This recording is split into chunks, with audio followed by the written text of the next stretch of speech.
hunt and do damage to them out there, but main focus siege our siege on the East Goblin Cave. But the elves want us to assault, but recently it looks like we're having issues with not having enough men and morale breaking before we made a full assault. Which is why we're doing this recon mission to begin with, even though it's risky. Yeah. Oh, hello. Hello. Who's this? Someone named JNXZ. New player? I think it's a person that you invited to be friends with you. Me? No, the DM. Friends with him. Are you here to play with us, Jay-Zan?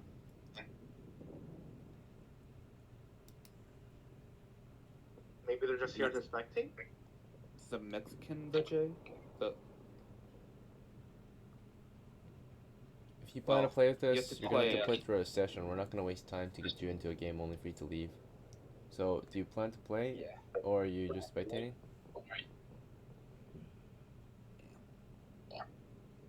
I think he's just a spectator. He hasn't spoken at all. Well, he can't speak yet. He has no permission to speak yet. He's 3 hours. You should have at least 3 hours. You would at least need 3 hours. Okay. Alright. Alright. Rejoin the call and you'll be able to speak. Wait, so where would JNX be? Oh, never mind. Probably he's rejoining. Oh, wait, oh, yeah. Wait, this is kind of good, isn't it? Because he could, like, people. You wouldn't have to pay for a fee. You could him to go feed. If he wants to. Hello there. Hello, Jay. welcome back. Hello, Jay. Alright, so as DOCKLA was about to set out to, of course, hire some men before he could, Chad stopped him for a bit to discuss questions and concerns. And we're going to be playing it by turns so that everyone has a chance to play, right? So if you decide to talk or think on your turn, that will be your turn. That way others can actually do some stuff on their turn too. So for now, DOCKLA, you were about to go out and of course hire some men. Before you could, Chad decided to of course stop you for a bit of planning and discussion. Had some questions for you about the mountain nearby, which may or may not be relevant to your situation. We know your plan is at the moment to head over to the old temple ruin, which is a place where you might meet up with Titan's characters. So now, in the meantime, while that was happening, Titan, you'll be playing as Benjamin, and as Benjamin, you last played at the Elven village to the northwest of where they're at, and the goal is to get you to the old temple ruin. Now, before you set out for the old temple ruin, are there any preparations you need to make here at the Elven village? I don't think so. I'll head on towards the olden temple ruins now. Very well. And then Jay Zans, welcome back. Yeah. I'll try to grab a record sheet. Alright, so I did have a sheet, I think. yep, this is yours, right? Yeah. Okay, so as Mexican, you haven't played in a very long while, but the idea is that you're new to the campaign, or you're not exactly new, but you're new to this area in which we're telling stories. So to get you caught up to speed of where your character currently is at ever since the last time you adventured, he has made a treacherous journey across the North Sea here to southern shores in search of course, a place to, of course, continue to have a free and somewhat safe life. So currently, this is where we are currently campaigning. I think he's dead. It says kill myself. Oh yeah, alright, yep. this guy committed suicide. Oh. Alright. Oh wait, I remember. I killed myself because I got raped. Very well. So you'll be able to make a new character then. And we'll have to figure out Okay, where you get that's to cool. spawn as your new character. Please, Elf City or with us. Alright, so as a new character, you'll be starting with the bare minimum. Probably just 3d6 coppers. Or actually, let's see. We will be telling stories of adventure, so we'll start with some decent gear. You start out with a helmet, Okay. some supplies, and a set of clothes, and some money for any additional gear you might want for your job. Just kind of bare minimum almost, or not maybe bare minimum, basic amount of gear for a new adventurer. And we'll get you a spot to Okay. start. So most of our group is starting here at the party siege camp, just outside of a goblin cave, and they're planning on leaving the siege camp to attempt an expedition at the old temple ruin instead. There's currently kind of a stalemate between the two forces here, so I guess they're gonna apparently abandon the position and not continue their assaults against they're We're not. not gonna We're not continue the abandoning fight here. them. We're meeting up with more men and then. Oh going yeah, back. okay. They'll be back. Just a couple guys here so far. At least 2 guys are headed out to the old temple ruin, maybe recruit some men there, right? It is a current outpost among the elves. So you'll be able to join up with them. You can start out here. The idea in the story would be that you're currently, of course, a mercenary enlisted or contracted by the elves to help fight the goblins, basically, is where your story leaves off. Okay. And before this, of course, you were just kind of a refugee from past wars. You took up, of course, adventuring as your new career, and you're gonna, of course, have a class and all that, and your gear, and then you're gonna continue to tell your story, naturally, as an adventurer. You'll probably start out here, and then you can play the game from that point on. But we are currently on Let's go. Titan's turn. So right now, Titan, he's his situation as we're starting up the game. We're currently in pre-game, so we're just preparing for the game right now, preparing to set out for our adventure. Benjamin left off at the Elven village along the western coast here, and he's already ready to go. He doesn't have anything to prepare really, so he's already setting out. He's beginning his travels. Sounds like he's gonna move southeast along the trenches all the way to the old temple ruin. So Benjamin, what is your course of travel? Do you want to move south to the trenches and then follow the trenches all the way to the temple ruin? That is First, Yeah. can I ask the Elven people for a horse? You want to ask them for a horse? Yeah. Alright, so asking them for a horse is like the medieval, or is like the equivalent to modern day men asking the military for a tank, right? It's unlikely you're going to get one. It's a very expensive vehicle, right? It's like Any way of transport also thousands of would work. coppers, right? Or hundreds of coppers. Oh, please, I don't have money. Yeah, so you probably won't be lended a horse, right?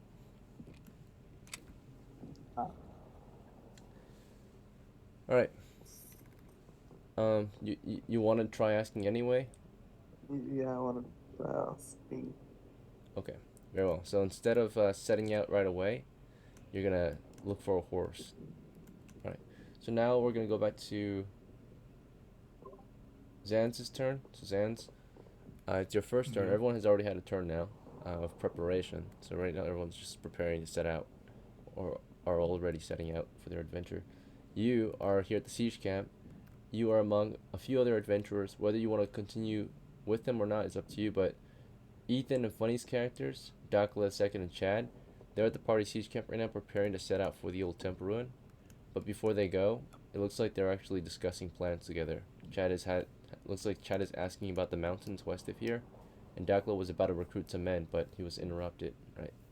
So, while they are discussing plans, Zans, we are gonna create your character actually real quick. So we're gonna randomly generate your character real quick.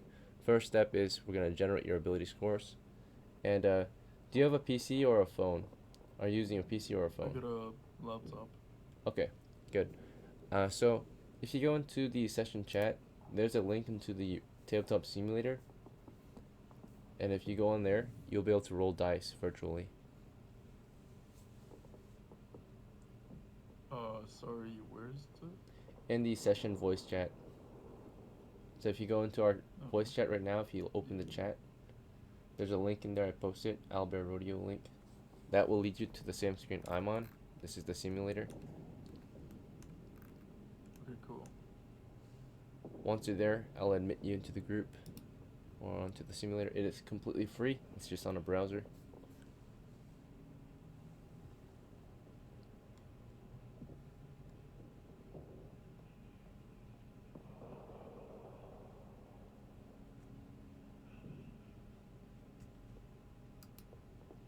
I'm waiting for the. Alright, so what you're gonna do once you're there is at the top left corner, there's a dice icon. It will say dice when you, of course, hover over it, select it. It's gonna open a tray for you. Along the left side, you're gonna see a list of dice. Select 3 6-sided dice. The 6-sided die has the number 6 on it. You need 3 of them. Once you have 3 of them in your tray, click roll. This will be for your first ability score.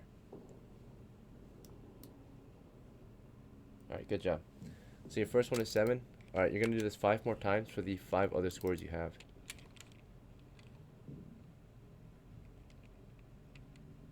Okay, keep going. 4 more times. Good. 13. 11.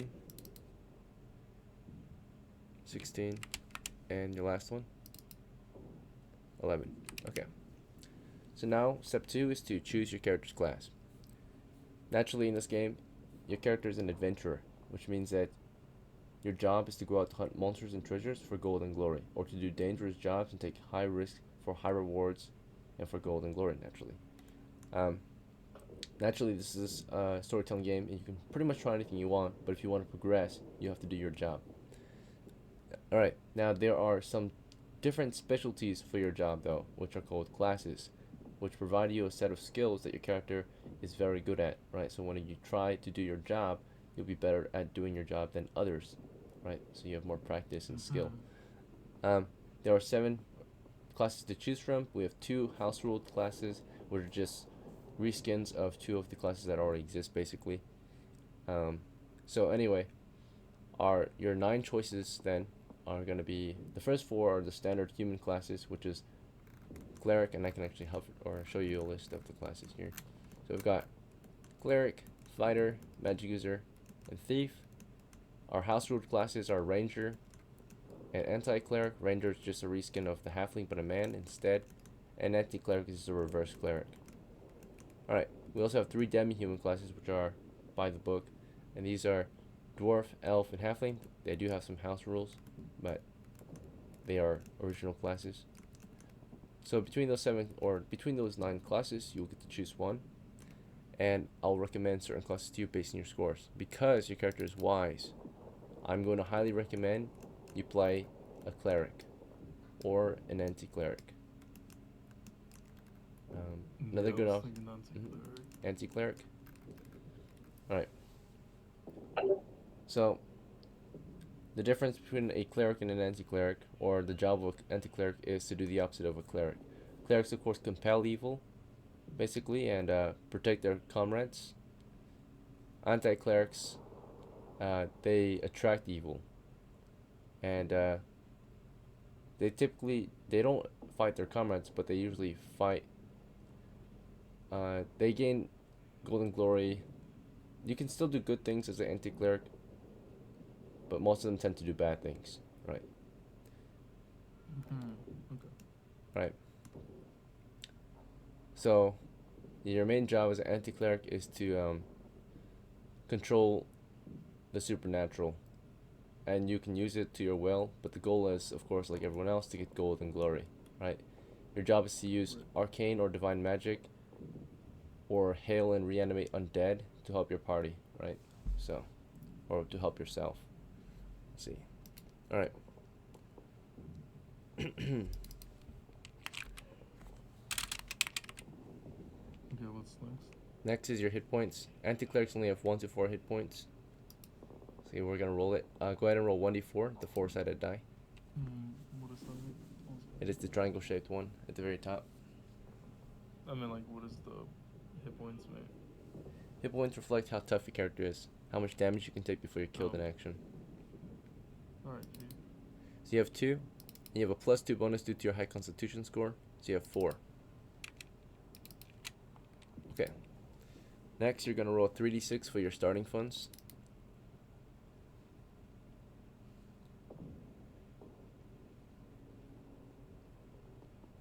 Alright. You have 7 coppers in addition to all of this issued gear or starting gear. Now, to do your job, you're gonna need an unholy symbol.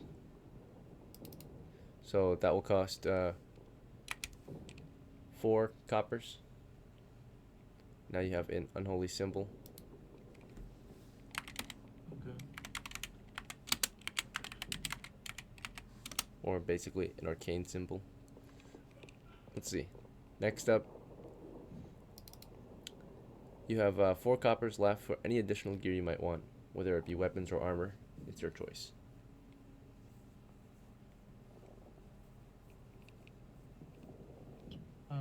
Could I do some weapons?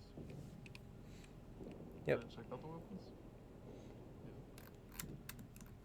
Here's a list of weapons you can look at. If you want some recommendations, I can provide that. What would you recommend? I highly recommend missile weapons early on. So like ranged weapons, bow and arrows, throwing spears, javelins, slinging stones. The one that's best for you that you can afford currently is a short bow, quiver, and 10 arrows, which costs 4 coppers total.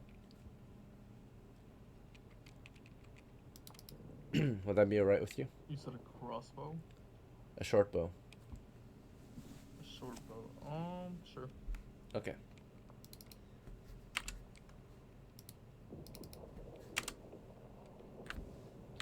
In other words, an anti-cleric is kind of like a witch, by the way. So, Yeah. let's see. Or a warlock in your case, because you're a man. Okay.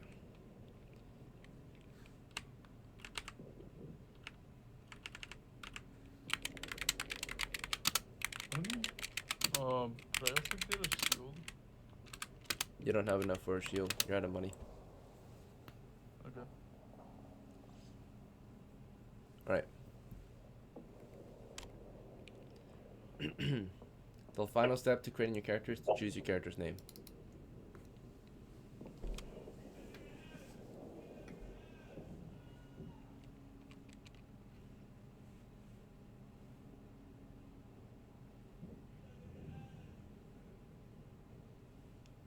Larry. Alright.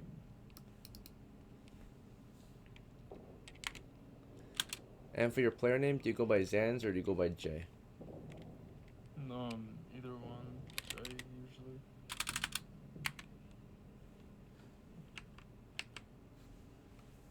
If they helps you remember, then just put Sans. It just looks weird if that's your name. But it's fine. Just put Sans. You want Zans? Okay. Yeah.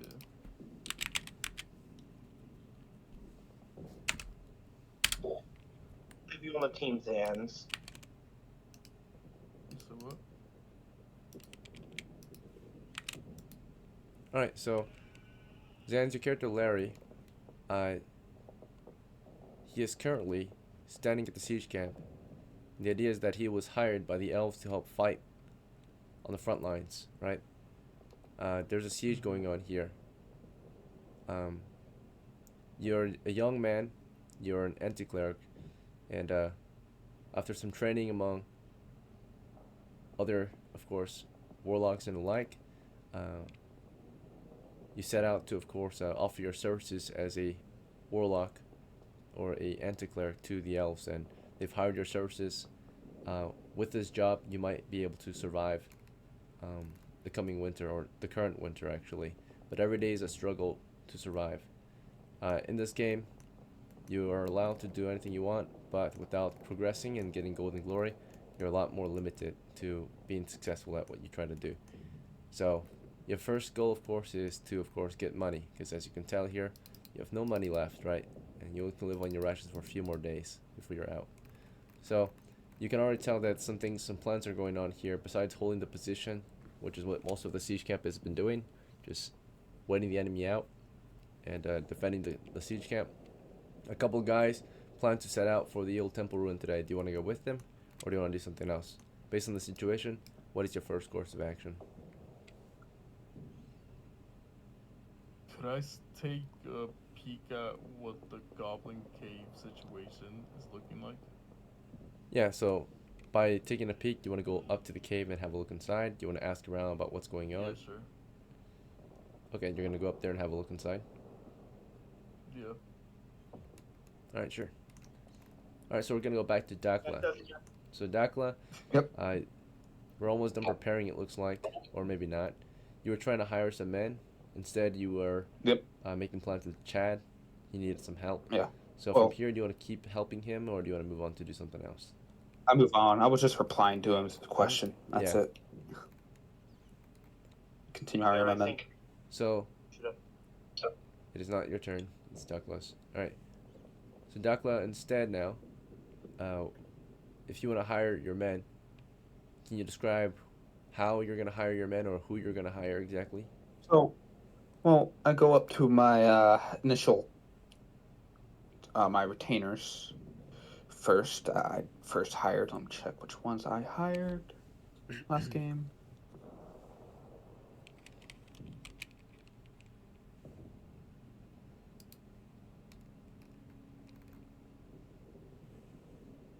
So I want to hire. See if Eastbor and SHOMICH want to join first. Last game, Eastbor did decide to leave my service, but not disgrunting or anything. But I want to see if he's fine with joining. Alright, so the status of the siege camp overall has been pretty much the same. Nothing has really changed here at the siege camp. And the guy you're trying to hire, which is Eastbor and Eastbor. SHOMICH. Yeah. Okay. He is no longer here at the siege camp. He has left. He retired, right?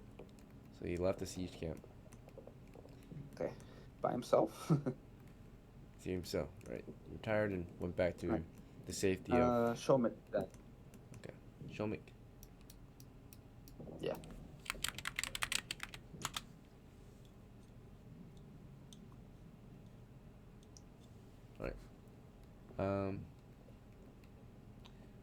Shomik is still here, it looks like. So let's see if he is willing to be hired again, or remains in your service. He does. Right. And then I will hire. I think it is RADZIG. Right? Yeah, RADZIG. Okay. RADZIG. Wait, hold on. Yeah, it's RADZIG. Okay, must have been someone else. I think else. I thought he died a while ago, but no, not him. That was someone else. Yeah, RADZIG is still here too. We'll do a loyalty check to see if he remains. Yep, that's an automatic success. He is What was it? enthusiastic. It's 2 1s. He is enthusiastic 2 about 1s, joining or continuing. So Last status game I is- had 2 1s. wait. Oh yeah, it's the same. Jesus. So gladly, This guy really. or yeah, more than glad. So honored. Does Dude. +1 morale stack or? Because No, it just remains. this remains. Okay. Damn. Yeah. Then. Who left? Looks like It was.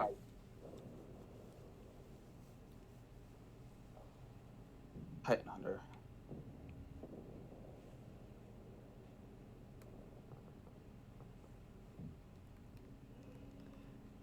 Is there anyone else you want to hire? Yes. We go back here. I was just messaging. And I want to hire CLARO.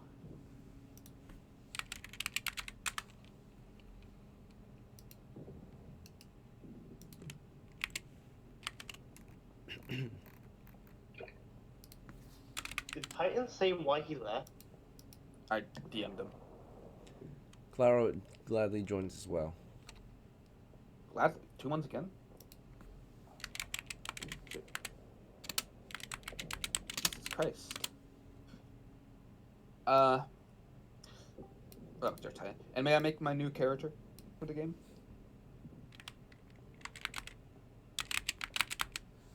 Nope. There are no new characters. You have to hire NPCs now. Oh. I will have to go to the. You'll have to My go village where I to came various settlements to find men now. Okay, makes sense. I mean, may I speak? Yes, what's up? Well, I wanted to tell Ethan something. You said you wanted to hire Eth, right? Did you make sure to get one? Yeah, unfortunately, I can't get one right now. Well, maybe we'll be able to find one near the old temple ruin. Yeah, would there be potential people to recruit at the old temple ruins? Dungeon Master? That's what you're going to go find out, right? Aren't you going there today? Yeah, okay. Yeah, right. So I think those are all the people I can hire right now. I don't think... Yeah, I think that's all I can hire for now. Alright, so as DOCKLA was hiring on a few men, let's see what Chad was up to. Chad had some questions for DOCKLA, but besides that, Chad, what else were you doing? Who's the anti-cleric again? Larry's playing as the Our anti-cleric. new You want to talk with our him? new guy. I want to.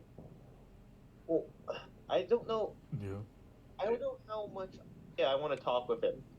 I don't know how much flavor text you want, but basically, I'm going to recruit him, ask him if he wants to join us.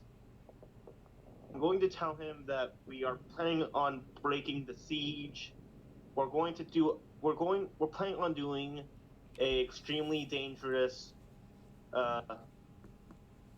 recon mission to give our commanders a better idea on how we're going to strike the goblin. I want to ask if he wants to come along with us.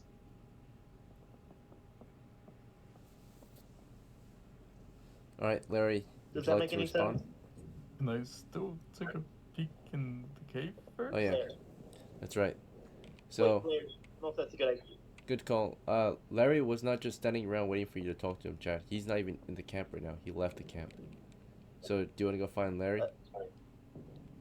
You gotta go find me. I sprint to. Okay then. I ask around. No, I sprint to the cave like a mother looking for a lost child. Get here. Oh. The cave is not safe. Alright, so, Chad Plaza. Some. Alright. So, as you're making your way up to the cave, in the meantime, we're going to see what Benjamin was up to. So, Benjamin, your past action was to ask around for a horse, right, at the elf village? Yes. So, let's go over the results. So, the results of your actions are, well, first of all, who in particular did you want to ask at the village? Was it just anyone, or was there anyone in particular? Let me ask the elf guard I met on the first day. The guard captain. The guard captain at the gate. Okay. Yes. What do you want to say to him? I say, hey, Garta, nice to see you again. Could I ask for a small favor? Could you lend me a horse for a few days or so?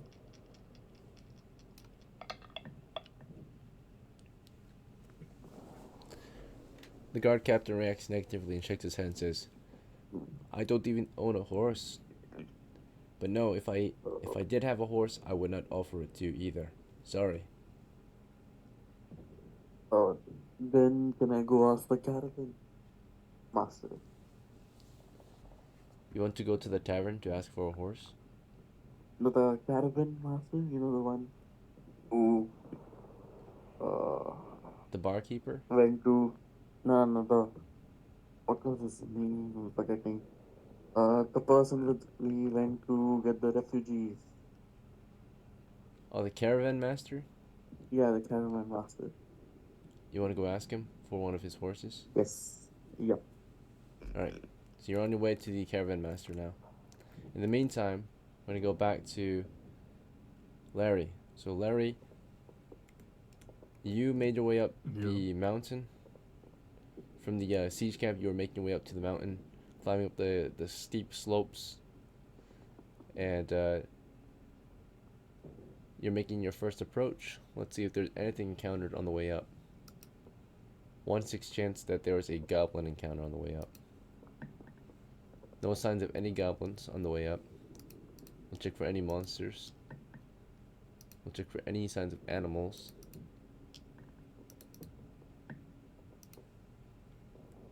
Nothing prevent you from making your way up to the cave entrance. And upon arriving, you see that there are maybe a couple soldiers here guarding the entrance. Their current positions are, they are positioned behind a barricade or a trench, so to speak, a dugout, directly outside of the cave entrance.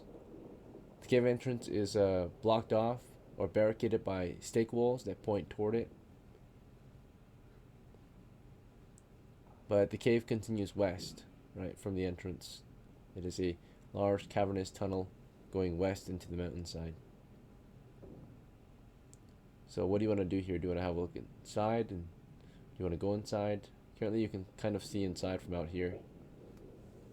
What can I do as an anti-cleric specifically? So anti-clerics are able to they're able to call upon the undead. So if there are undead nearby or within sight typically or hearing, you can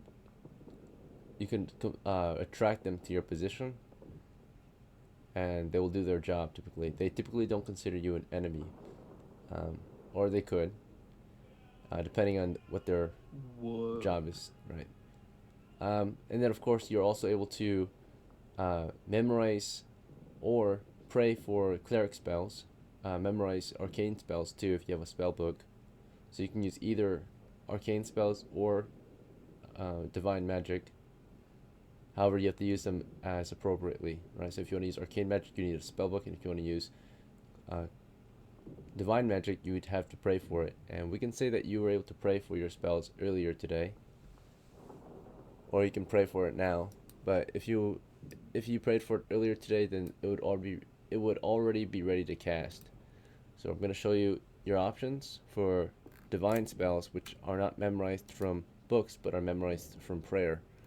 So your options are the top right corner here. Right. So you can memorize one of these 8 spells as an anti-cleric.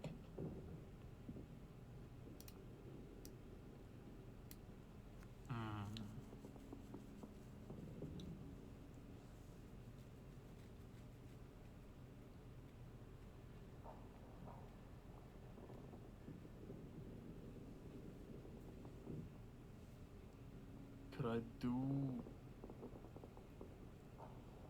Can I speak? Okay, wait. No, you can't. It's not your turn. No, you can't.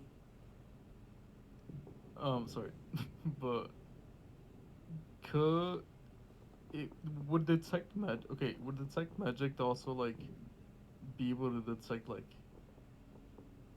monsters in a sense?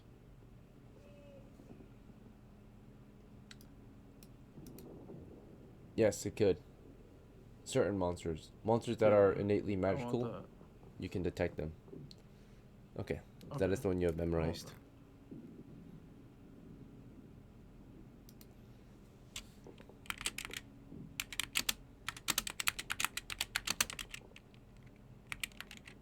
Do you want to I cast don't it know if that now? was a good idea. Fuck it. No. Okay.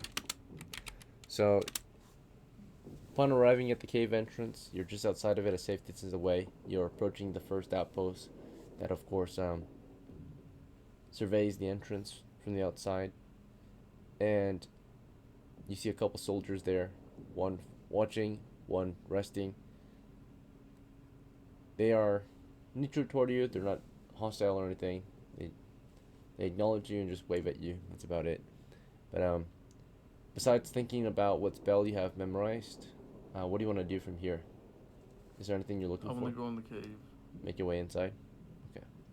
Yeah. All right. You are making your first approach. You're approaching the cave entrance. So, or you're already near it. Now you're entering. You went beyond the entrance and into the cave tunnel. In the meantime, as Larry's on his way into the cave, we're gonna go back to DOCKLA. DOCKLA the second. You spent this morning hiring on some of your old men, and for the most part, they are ready to move out. From here, what would Yep. you like to do? Well, I wait for Chad and a new guy. Just Chad, because I'm pretty sure that's the only guy who agreed to come with me. Like, where is he? We're supposed to be leaving. Alright, so you're waiting on Chad. Okay, so as you're waiting on Chad, your men, of course, let's see if they do anything.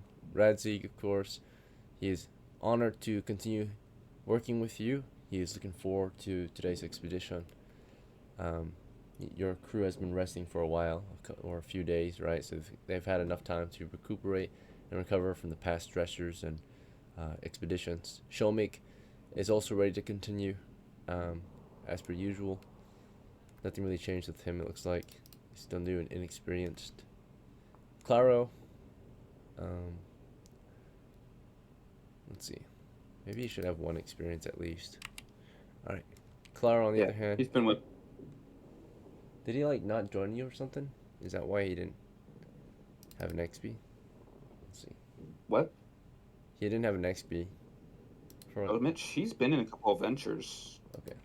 I'll double check. Yeah, he was there. He's the one who put all those goblins to sleep on the initial attack on the East Goblin Cave. So Okay. He was in 2 adventures, so he should have 2 XP. Mhm. Alright, here's CLARO. So yeah, most of your guys are ready to go. There's nothing they can really do to prepare any further. So they're just waiting on you as well. yeah, we're just like we're waiting for Chad, and then we're gonna make up to the temple to see if we can recruit more people.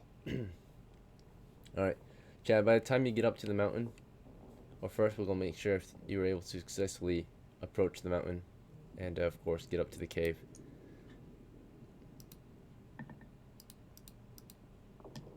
Alright. Nothing stops you from getting up that mountain and approaching the cave entrance. By the time you get there, though, there's little to no signs of who you're looking for. You get up there and you already see someone's already making their way inside, and that's most likely your guy, right? So there's an outpost just outside of the cave entrance, watching over the entrance. The outpost, or the cave entrance, is barricaded by stakes that point toward the cave. And there's a soldier, or someone, it looks like the guy you're looking for, Larry, he's making his way inside. Do you want to go after him, or something else? Beforehand, I want to know: is there anything that's preventing him from entering, or does he have a clear shot of entering? There might be something slowing him down, like the barricades. That's about it. Okay, in that case, I just run up to him screaming, "Do not enter there! What are you doing?" Okay. Can I do that? And in the meantime, we're gonna go back to Benjamin's story. So Benjamin's all the way out here, and he's been looking around for a horse. So Benjamin, you went to the tavern after Hmm. visiting the guardhouse, right? At the No, I tavern. went to the Oh no, you went to the cab, caravan. Okay, so you went to the market. caravan master, yeah. All right, so you're at the market, the elf market here in the village, the peaceful, calm elf village, right? So you see the caravan master is here, right? And you Mm-hmm. go in to meet with him. And what do you want to say to him? Say, hey, what's up? Can I have your horse, please? He is confused and says, "Are you joking? What do you mean?" I say, no, I am not joking. I just need your horse for 2 days so I can venture out to the old temple ruins. He reacts confused still and says, "Well, if you're serious about this, what do I get in return? Are you going to rent it from me?" I'll give you half of my riches of whatever I earn.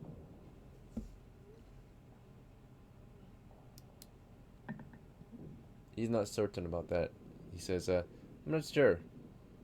What riches do you talk, or what riches are you speaking of?" Uh, there is rumored to be a large chest hidden inside the ruins containing the containing 5 million gold. I'll give you half of that. You'll give me 500,000 gold? Half of 5 Sure, million gold? sure. If I find any. He shakes his head and reacts negatively. "Sir, why are you lying about? Why are you joking with me? Are you messing with me?" I apologize. I apologize for wasting his time. And I just start walking towards the ruins because there is no point now. Alright, you have lost relations with him. The merchant no longer is your friend. Oh, Let's see. damn. Alright, Okay, so I'm gonna walk towards the ruins now. okay. After that, you begin your travels toward the ruins. Okay.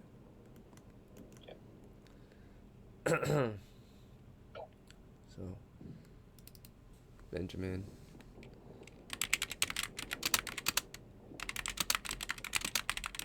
Alright, back to Larry. So, Larry, we left off with you. You were approaching the cave entrance, and were you just marching up to it? Were you charging it? Were you sneaking up to it? How did you approach?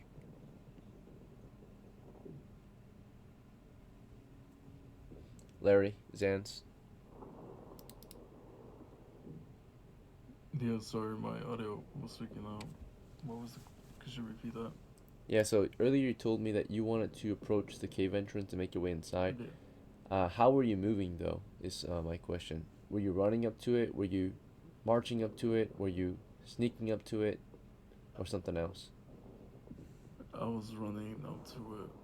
Okay, so you were there pretty quickly then. So you Full ran up force to it, full dashing. dash, and let's see if there's any opposition during your charge. So to determine whether or not there's opposition, we gotta roll the enemy's reaction, if they're gonna be friendly toward you or hostile during your approach. They're not sure so they're not hostile or friendly. They don't really react to you running up to the They're neutral. entrance. So, however, the soldiers behind the post react to you, and they're confused too. They're like, "What's going on?" Right? You just climb up the trench and start charging the position, right? Full sprint, and you quickly close the gap between the trenches and past the barricade to get up to the barricades, and you can kind of see that further into the cave, right? There's a barricade on the other end, or a trench, right? An enemy trench, and you can see like maybe their eyes or their helmets glinting at you. So there's something peeking from under those or from inside those trenches, right? They're watching you approach their position. So you already spot enemy positions. A couple goblins looking at you from the cave tunnel, right? So you're looking about 20 to or 10 to, yeah, no, 20 to 30 feet in. There's a trench. There's a dugout or a trench dug out directly to the west, and you can already see some things, from the daylight that shines into the cave tunnel. You can see some goblins looking up at you, peeking over the trench, right? So with that in mind, do you want to continue charging their position or something else? Okay, could I do something very stupid and grab my torch, set an arrow on fire, and shoot it not exactly like at them, but like near them, you know? Like a little warning shot. Alright. Are you sure you want to do this here in the open?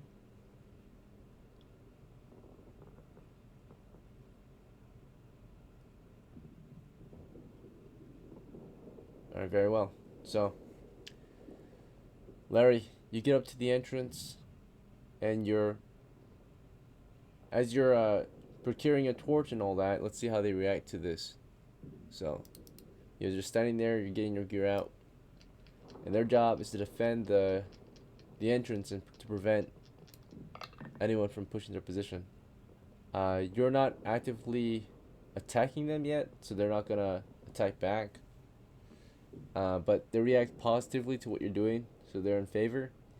So in fact, they are friendly. They're saying, from the pits, you can hear them calling out in Goblin or in Broken Common, right?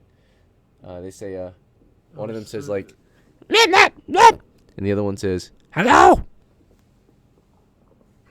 right? As you're preparing your weapon, right? So you got your bow out, you got an arrow out, you get your tinderbox and your torch out. It looks like, and of course, your torch can't light the arrow on fire unless you light the torch on fire first. So you have to, if you're alright with it, you have to take your tinderbox out, get flint and steel out, and crack the fire steel together until you get a burning torch. Is that fine? Or how would you light the arrow without a burning torch? So you want to light a torch first with your tinderbox? Just go back. Just go back? Yeah, I think I've just seen those goblins, Alright, so while you're in the middle of like procuring all this gear and you're starting to put your gear back into your bag, you hear someone calling out for you and running up to your position, and it's the guy you met earlier, one of the soldiers back at the camp, or one of the adventurers, Chad, right? He's a magic user. So Chad, you run up to his position, and as you're running up to the position, I'm gonna roll the goblin's reaction to this. They react, and they just say hello from a distance, right? They say, human, hello, right? They wave at you. That's it. But yeah, you run up to his position, Chad. It's your and it's gonna be your turn in a moment. Or actually, you guys can join turns since you guys are a party now. You're together. So Chad, when you get up to Larry, what do you want to do? You sounded like you asked him, or you're talking to him earlier. Did he hear me? Why did he react at all? Show any form? Go ahead and ask again and see if he reacts. Will this count as my action? Because if it will, I won't do that. It will, yeah. It will, yeah. Okay, then, so the goblins have not started firing upon us so far. They're just as confused as everyone else. If anything, they're actually taking this quite well. So what do you do? This may sound weird, but sleep on him so that way he'd stop. Is he too far away, or can I cast sleep on him to prevent him from causing more mayhem? Well, you're with him right now, right? You ran up to him, so you're with him right now. You both are out in the open. You're in no man's land. So I'm right next. Yeah, you ran up to him. Yeah. Goblins, they haven't started firing yet. They haven't shown any aggression. Nope, they just gave you a greeting from a distance.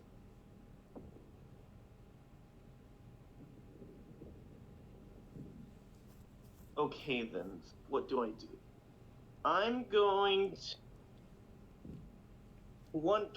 Can I attempt to, like, take away his bow and tell him what he's doing?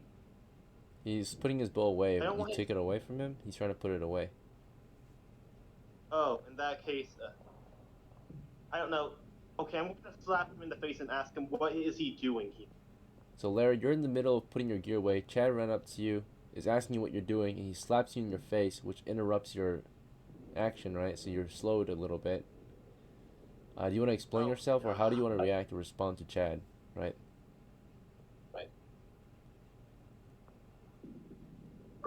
Fuck me. Larry, how do you want to Where respond? did you come from? Confused. My character's confused. Okay. Chad, you can respond to that too. Let's get it together. He's asking you a question. I tell him I'll explain later and that we need to back away from the cave slowly. Or, actually, no, we need to sprint away from the cave. We need to get out of there now. I agree. Alright. In the meantime, we're going to go back to DOCKLA. So, DOCKLA, back to your group. All morning you've been waiting for Chad and perhaps Larry and a few others before you set out. Time is passing. It's already been maybe an What hour. time is It's about 900 hours. Your men have been just waiting around, prepared and ready to set out, right? There's only 3 of us. There's only 3 of us. Okay. I wait some more time. Like, Keep waiting. yeah. Alright. So, you've been waiting here at the camp, of course, and nothing seems to be going on here at the camp. It's just another calm winter day. People just minding their own business, gathering wood, keeping their eyes peeled for any signs of goblins, right? And just waiting for orders for the eventual next assault on the position, right? So, while your men stand around, one of the siege officers, right? One of the elves actually, Yeah. approached your position and asks about your plans. You've already kind of informed them earlier of your plans, so he wants to just check on the status of your current plan. Yeah. Yeah. I'm just waiting for Benjamin and a new guy. We're gonna go, like earlier. We're gonna go up to the North Temple Ruins, hopefully recruit some people, come back here, go deeper into the cave to see what we can find down there, and maybe do some damage, maybe not. Just mostly scouting. Alright. The elf officer seems to be happy to hear it. He's glad to hear that your plans are still going alright and nothing has changed. Yeah. And They're taking a lot of time, though. he looks forward to seeing you recruit if you're able to hire on some more men and bring them to the siege camp. Because manpower is dwindling, slowly and surely. The troops are dwindling away, right? They can't hold this position forever. So, the sooner we can assault the position, the better, of course. Alright. Back to Benjamin. So, Benjamin, you began your travels toward the old temple ruin. And your course of travel sounds like you wanted to move south toward the trenches, and then moving along the trenches all the way to the temple ruin. Is that right? Or Yes. yes? Okay.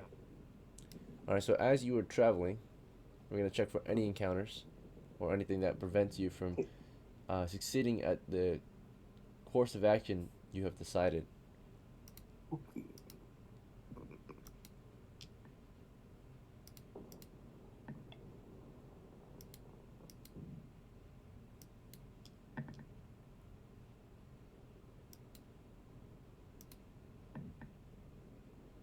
Alright, so on your way to the trench, there was an automatic encounter, and you came across civilians, elf civilians, beyond the walls, right? So in the countryside, there was an encounter. You saw signs of elf civilians out in the pasture lands taking care of the animals. Did you want to take an action at that point, or just No, move on with your plan? no, I ignore them and keep moving on. Okay. Eventually, you are approaching the forest, or you're going beyond the farm and into the forest, and eventually, you make it to where you find a part of the Elven Trench that goes from the northwest to the southeast, right? So you found the Elf Trench, or one of them, and there's no one currently occupying that position, but it might lead to an outpost, right? There might be someone observing you from a distance. So you're at the Elf Trench currently. You arrived from friendly lines, and you want to move southeast, right, along the trench. Yes. Okay. And every hour that you're traveling, I believe your character can move. Because you're a medium footman, I think. Maybe a light footman. Let me double check. Benjamin. There you are. You are a light footman. So, you're able to travel 3 miles an hour, but in the forest it's 2 miles an hour. So, every grid is 1 mile. So, you're gonna be able to get probably out here, somewhere out here in the grasslands before your turn ends, or upon your next turn, you'll arrive somewhere out in the southeastern trenches, right, from the village, so, or the southern trenches. Okay, so during your travels, though, while you were moving out along the trenches, at some point, your movement is intercepted. You're just advancing through the woods along the trenches, and then, of course, from an outpost, particularly one over here, there's a fortification along the trenches there, and you see like there's an elf standing in the trench waving at you, right? Do you want to approach it? Okay. It's waving you toward it. Sure, I approach him. Okay, he reacts negatively to you. So as you're approaching, he says, "Hey, get down, get down!" Right? Okay, so I go to him and ask him what is up. So you're Why approaching was his he position. calling me towards him? Okay. He reacts negatively. He says, "Quiet!" And he pulls you down into the trench, right? He says, Okay. "Enemies have been recently spotted around here. We don't want you to give away our position." I said, don't worry, I won't. I'm just trying to go to the old temple. I'll be on my way now.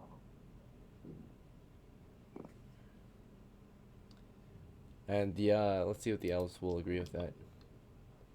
Okay, they nod and say, "Very well. But please, move through the trenches instead. If you move above the trenches, you could be shot by the enemy. We don't know if they're directly Sure, beyond I'll our move. position." I'll move to the trenches. Okay. So now you're marching through the trenches instead of the woods. Okay. Mhm. Alright, back to, actually, we are 1 hour and 30 minutes in, so we'll take a small halftime break from our game. So, take 5. Yep. When you guys get back, we'll continue the expedition. Right. Okay. Enough funny business, everyone. Enough funny business. Let's get this. Recruit our people. Meet up, recruit our people. You're by yourself. You should be able to quickly. You should be easily able to get to our position because it's going to take us 2 hours to get there. You move 2 grids an hour, so you'd be perfect. Yeah, I think I should be there by my next job. Yeah. I mean, Larry. if someone did both can call. Someone say Larry. Yeah, I did. Understand you want to check out the cave, but I don't think you were there when we were planning it. But that's our plan. We're going to go check out the cave. We're going to do some assaulting, a little bit of damage if we can. At least now there's a scout up. The reason I was looking for, I want because he was a part of our group, and I wanted an in-universe explanation on why he was joined. I was looking around for people to join us, and I saw him and thought he could join us. But Yeah, the perfect. second our new recruit suddenly started going towards the mountain for no reason, I had to chase Well, after him. yeah, it's just didn't tell us. When you make That's leopard. decisions, when you make decisions, please tell someone so if you go die, and don't. That was a very dangerous decision. Yes, sir. I'm sorry, sir. It's fine. Do that again, and next time, I won't be going towards you to save. Yeah, Just don't do it like that. I don't have issue with it, but I do say it does kind of waste our time, well, at least my time, and when you go up, or you Ethan, I don't. What's your name again? Your D&D name, Ethan? The character you're It's- playing? DOCKLA is my character's name. In the future, I guess in the future, just DOCKLA and I are going to have to set up straight up times on when we leave. Even if they don't appear, we'll leave anyway. In case of stuff like this happens again. Typically, what I have to do is recruit my men, then leave. That's what You my could've- plan was. You could have left like 2 turns ago. And No, that would be a bad already- idea. I have. It's just be the 4 of us. But then you guys That'd be gonna have enough. that maybe, but I prefer traveling with the party. Okay, You're if not I- going if to there's- the temple ruins. And my plan was simply just until you came back, I would just drag him to the camp and make sure he stays there. Fair enough. I mean, But- cannot of wait course, for More. Chad is going to have. Jurgen comes over to him, deceiving. Yeah, Blade, when we- where are and he has to explain that some random dude mountain like at Mach 10. I actually kind of. Oh wait, no! Don't tell me he left. Titan left again. Just to be clear, I'm not that mad, okay? I actually kind of liked it. I didn't expect it. It was a little actually. Yeah, it was fun, and it was kind of funny and fun. It was unexpected. It gave me a rush. I kind of like that feeling. Had to sit here for like probably 30 minutes just waiting. I know I could have left, but personally, stronger in numbers, and there's a whole bunch of goblins up there. Fair enough. To be honest, I wonder, was it a good idea for me to chase after him? Should I have just not bothered and came with you? I just didn't want him to get his I character would've- killed off on. I would have left if you were with me, because I did not know the existence of Larry. Fair enough. I was just asking around because I heard there were a few new recruits. I was the soldiers, and apparently, I believe look on his face must have been priceless. When I heard from like a sound from like one of my friends, one of those guys, the guy that I played kickball with a few times, he just told me straight up that a guy, one of the new recruits, booked it to the mountain at running as fast as he can, and I thought he was joking because that guy has horrible taste in humor. Alright, time's up. No. But no, he was serious. Alright, funny. Time's up. Oh, sorry. I just like Don't worry. play. I understand. Time's up. All right, gentlemen. So, naturally, we left off. It was a 3 or 5 minute break. We left off with most of the crew still at the siege camp, preparing to set out. Some of the crew further out, trying to, of course, rally so that we can set out together, right? Because we have separated characters. So, let's see. we'll continue on from where we left off here. So, I think whose turn was last? Was it?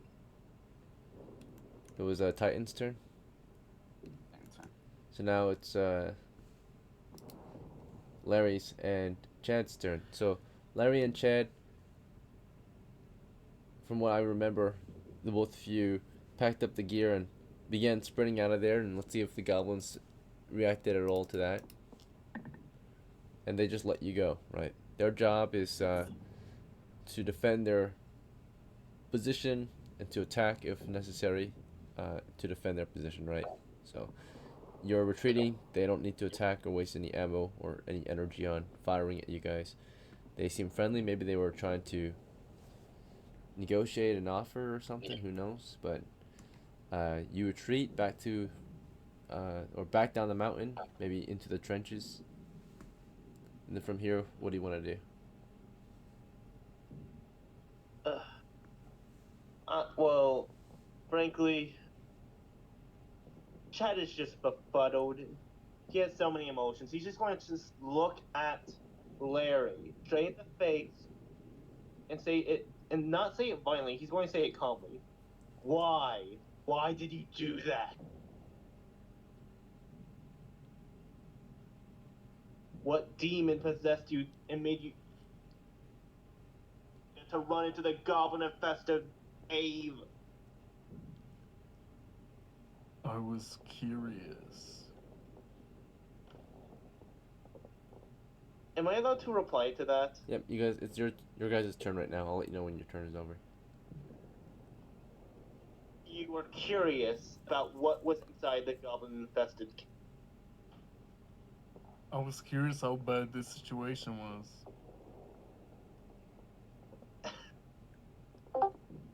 So curious that,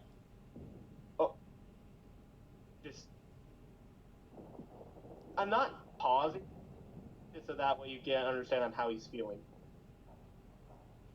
So, Chad is just speechless. He just simply says, let's go back to base camp. We need to go there now. I'm already hours late. I walk ahead without saying a word. Sounds good. Yeah. Alright, so as those two are making their way back to base, we're going to go back to DOCKLA. So DOCKLA, we left off with you waiting at base for your men. The elf, one of the elves, met with you for a moment and asked you about the situation. From here, do you want to keep waiting or something else? What time of day is it? It is maybe 10 o'clock now. Jesus Christ. Might as well eat lunch. So, as your men prepare their lunch and all that, they are just a bit confused and they are agreeing with you. Yeah. They're taking too long, but better to be in numbers instead of being by ourselves. Overall, they're happy to wait with you, though. Your men are overall reacting positively. I'm sorry, guys, but I think it would be too dangerous to go by ourselves. So, just All right, we so won't be going on the. oh, sorry. Keep going. Nah, I'm done. All right, so your team is just having lunch. Then it sounds like you're just. Yep, you're all having lunch now. We're gonna go back to Benjamin. So Benjamin, you've been marching for about an hour, from 9 to 10, from 0900 to 1000. You arrived at this part of the trenches, so you got halfway through the grassland portion of the trenches. Yeah. Or actually, yeah, you were able to move all the way here. So from here, do you want to continue moving through the trenches or something else? Yes, I'm gonna continue moving. Alright. We'll see if there's any changes during your movement. So as you move through the trenches, check for monsters, check for animals. We'll check for elf. Well, there's automatically elf positions, but we'll check for goblin attacks. Alright. So during your movement along the trenches, I'll give you a result on your next turn. Yeah, that's right. Okay, so, but you are making movement through the trenches right now. I rolled, and then when we come back to you, I'll tell you the results. So as Benjamin continues moving through the trenches, we're gonna go back to Benjamin and Chad.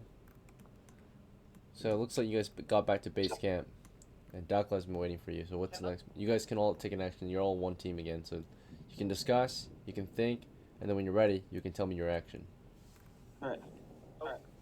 I'm ready to go.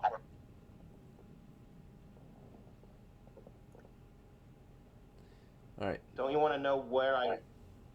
Ethan? No, don't care too much. I just want to get going. Just Seriously? go. You don't... He doesn't even know it's the fact that I'm literally holding... You can tell me on the way. Let's go.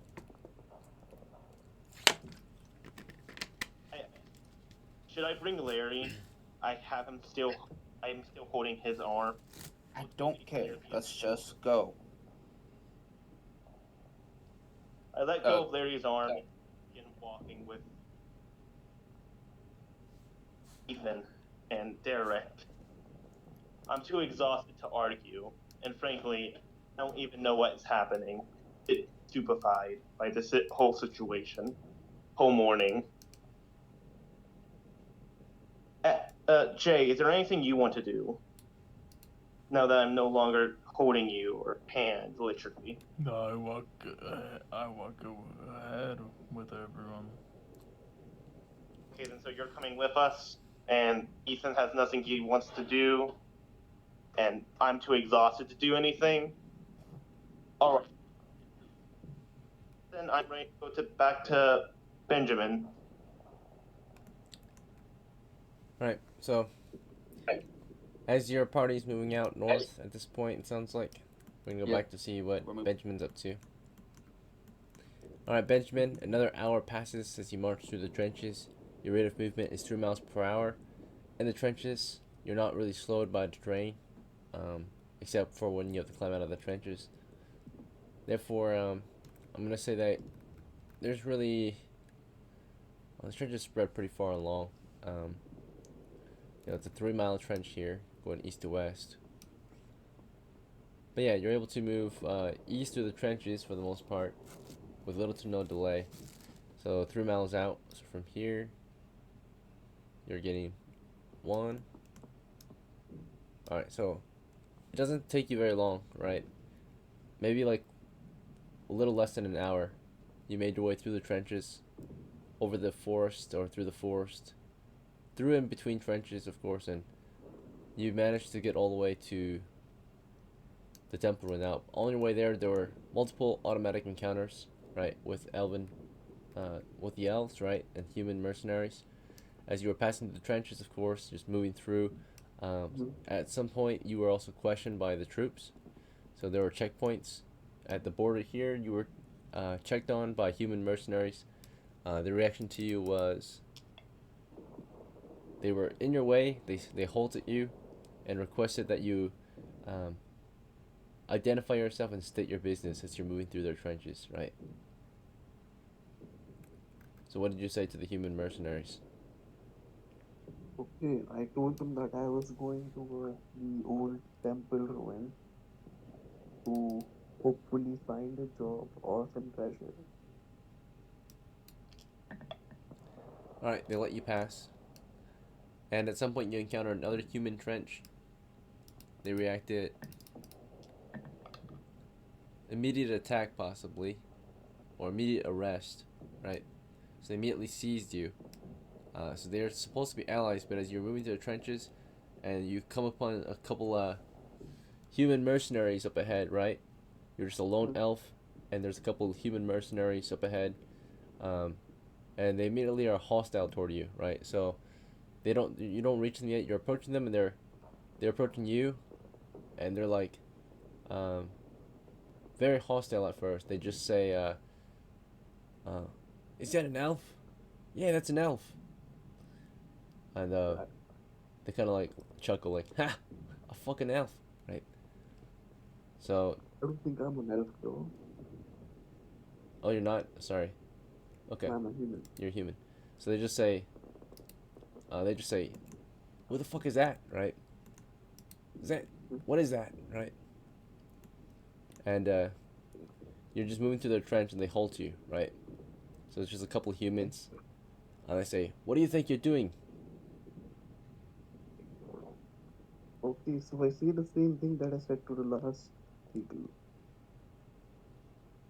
But I'm just going to the temple ruins to hopefully find a job or some treasure.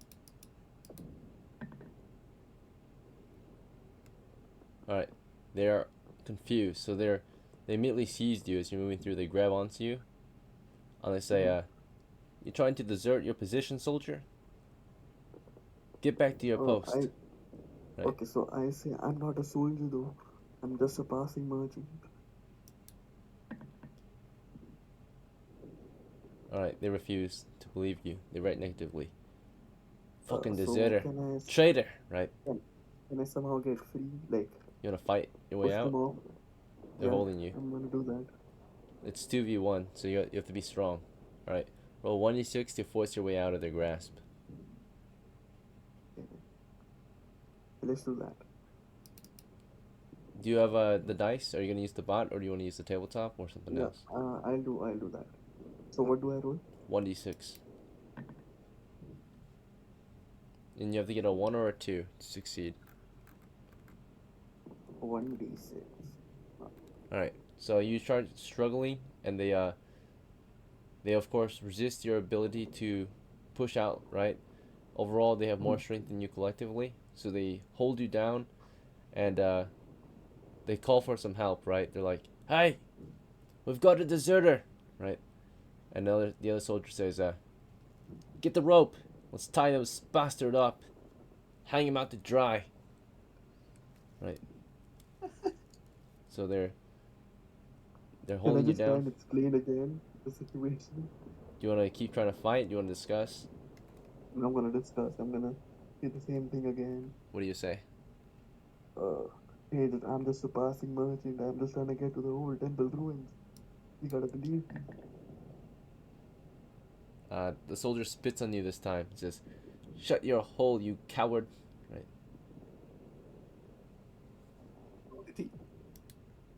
Did he He left. abandon the expedition? He just gave up. Right. I feel like I don't know what you're supposed to do at that point either. Bad luck. Very bad luck. Yeah, that's horrible luck. Yeah. The only thing that could have been done realistically is us somehow finding out that Mercenary isn't there and going to look for him through the. Oh, All right. There's not much else. yes. Very well. So, Your character becomes an NPC. What? Okay. We'll go back to where we left off with the next player. It's gonna be after. all of us. Yep, all three of you. So you guys began movement north. At this point, it might be useless though, but given that the meta is that he's never gonna find you guys. And maybe find more recruits up there. Okay, at the very least, possibly. So you guys make your movement north at this point, retinue and party and all, and we'll see if there was any encounters or anything preventing your action, your declared course of action. Oh, he's back. Okay. Yeah. My internet gave out. My bad. Okay, Oh. we'll come back So to you what shortly. are we going to do about?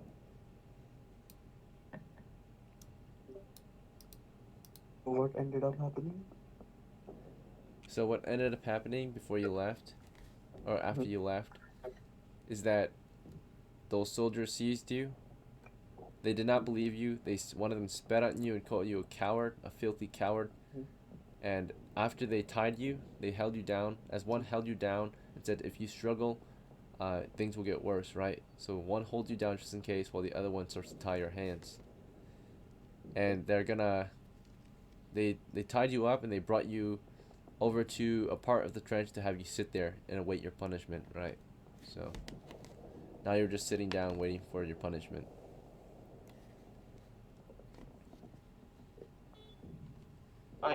There's a high likelihood that they would recognize that he is telling the truth, right? Do you think they would have some form of way to tell whether or not someone is an actual deserter? Yeah, do they have a way? Alright, we'll find out. But in the meantime, we're currently back to the other story, the story of the other three and the retinue, right? So they were moving northward through the forest, east of the mountains, toward the old temple ruins. And let's see if anything stopped them during their movement. Alright, so they are moving at the rate of medium footmen, I believe. But through the forest, they're moving at roughly 1.6 miles or 1.5 miles, something like that. Would walking the trench... I'm assuming that dotted line is a trench, too, Oh yeah, right? do you want to move through the trench instead? Of course, that's our trench. Okay, so you're moving through the trenches? Yeah, would that be a little bit faster than walking through the forest? Yes. So instead, it's only a 10% penalty. It's not exactly normal terrain, and the trenches are not all connected, but for the most part, it is, right? It's still better than... Yeah, it's still better than moving through the woods. So, a clear path north for the most part. Every now and then you have to like climb out and run over to the next trench, wherever they couldn't dig, right? Because it was solid rock or whatever. So, well, for the most part, they dug around here and there. But you move through the trenches, only a 10% delay in the trenches. And therefore, instead of 2 miles an hour, you're marking at 1.8 miles an hour. And each grid is 1 mile, so therefore, from the siege camp to the old temple ruins, that's a total distance of 1.5 miles. It should take your crew about almost an hour, a little over an hour to get there. So, but per turn, we're doing 1 hour per turn for wilderness. So, from the time of 10 o'clock to 11 o'clock, you will almost be there, right? You will be roughly there. Just, Right. yeah, maybe a quarter mile out. Quarter mile away from the old temple ruin. Nothing was encountered, fortunately, in the trenches. Everything was calm and quiet. Overall, the trenches are in a poor state, actually. As you were moving through the trenches and you came across various posts, you came across a part of the trenches where you found a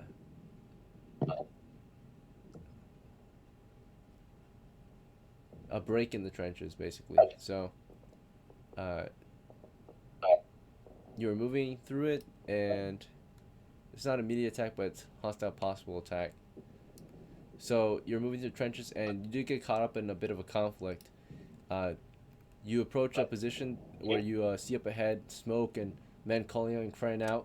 Looks like there's a current battle going on.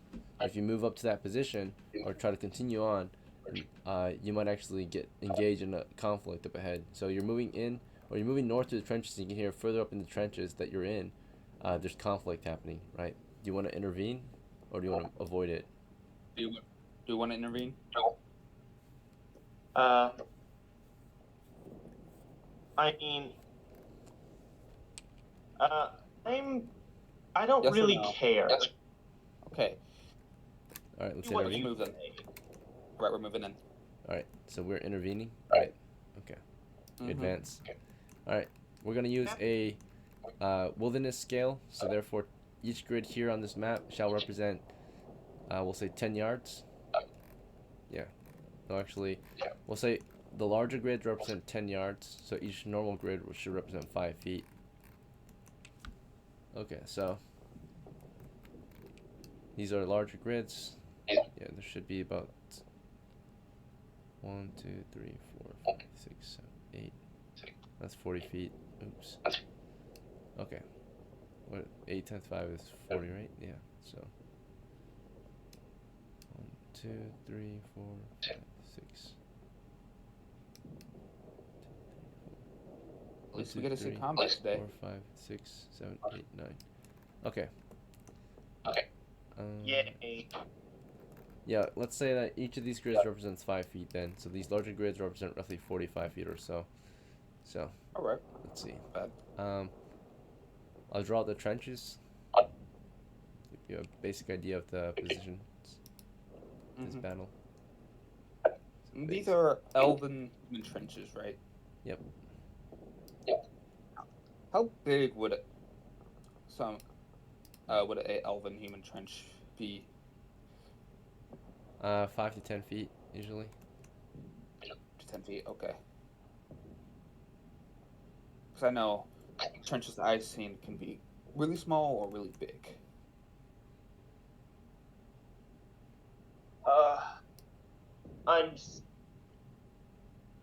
I'm so conflicted. On the What? one hand, just my body so weak, but the stick is willing Just to shoot destroy people, you'd be fine. Okay, so you're moving through a trench, and of course we have an enemy position. I'm gonna roll for the distance, wilderness distance. Were they surprised? They were not surprised. Were the enemy surprised? They were. So the enemy were advancing on the trenches, and they had to drop on the enemy. And the starting distance 1d4 times 10 yards, 40 yards out.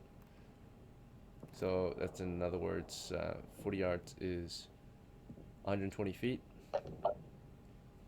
And when we get this, 120 feet will be from the trenches, from their position. I guess roughly 90. So around here is the enemy position. Okay, so. And they're somewhere out there, but the terrain is mountainous to the west. West of the trench, the terrain is like mountainous, craggy and rocky, right? Hilly and ascending the slope of the mountain, basically. So to represent elevation or rock, I'll be adding some elevation. So just a moment. Let's see.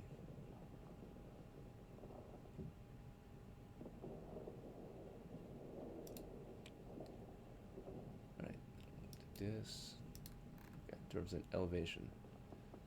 So change of elevation. Oh, still too dark. Maybe you should use gray. Yep, it is gray.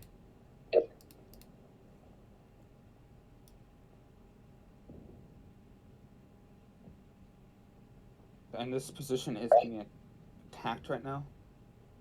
Yeah.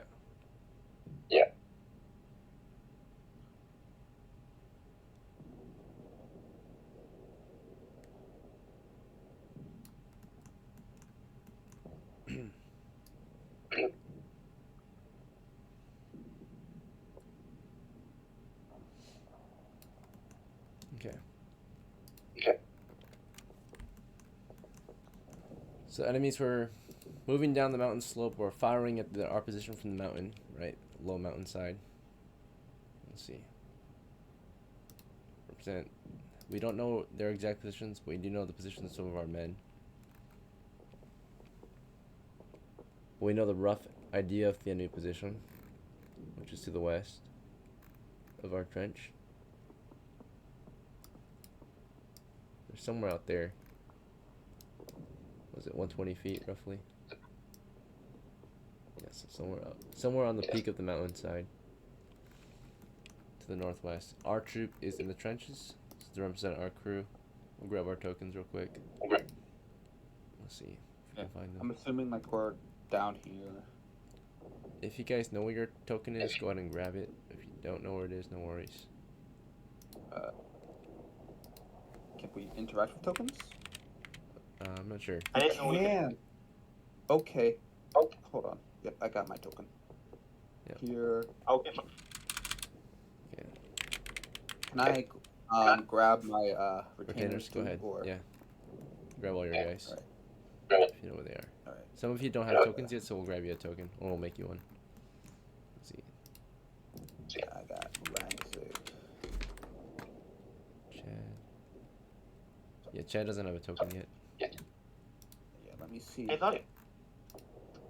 That be true. I did. Did you accidentally delete it or something? I don't know. It's not. Oh, yeah, there's this one. I just made one for you. Alright. Where's Shomich? Shomich is right there. All right, so Chad, what would you like to equip? Your bow, or what are you moving to the trenches with? Your bow, right? Yeah, my bow alternatives. Okay. And then Benjamin, what are you moving to the trenches with? What do you want to have equipped? I don't think I'm in the trenches.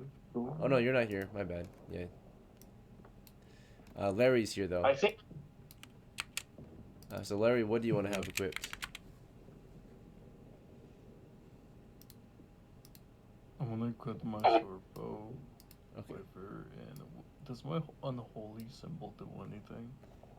Against undead, yes. Against goblins, no. Okay, cool. I yeah, just I'll realized, equip like, my helmet, quiver, and short bow. Alright. And arrows, honestly. And who's leading the party through the trench? Is it DOCKLA? Okay. Yeah. Single file. DOCKLA and yeah, single file. All right, you guys can organize your position if you or change it up if you want, but that's the current formation. That's perfectly fine. Right there for me. All right. In the Do you mind meantime, if I go ahead. edit my own text? Sure. Go ahead. Okay, thank you. I'm only going to touch mine, but I still think it's a bit weird that the people with melee weapons are in front of all of the people with bows. But I think it kind of makes sense because this battlefield is unique. All right. So your troop is moving through the trenches right now. In the meantime, while this is going on, we're gonna go back to Benjamin's side of the story. So Benjamin, you were taken into custody by the soldiers here at the North Trench, or the Yep. trenches north of the plains, then and I'll try and explain my situation again. right. So two soldiers decided to restrain you and, of course, take you to have a seat and be dealt with by an official, right? So a sergeant among the trenches approaches you, an officer, right? So I explained my situation to the sergeant. Okay. And how I'm going towards the old ruined temple. This trench, by the way, is manned by a total of 7 mercenaries. Yeah. And you're talking to the sergeant of this group. So what do you want to say to him? Same thing I said to everybody else. I don't think that's That you're a keep merchant? working. You want to say that you're a merchant? So I'm gonna say I'm not a deserter, I'm a merchant just passing through. Please Wait. let me go. Okay, he's confused. He says, the sergeant approaches you, right? You explained yourself, and he says, in response, why are you passing through the trenches then? And if you're a merchant, why are you headed to the old temple ruin? I heard that there are great amounts of riches hidden there. I just wanted to see it for myself. And I'm only going through the trenches because when I left the Elven village, a elf told me not to go above it but through it.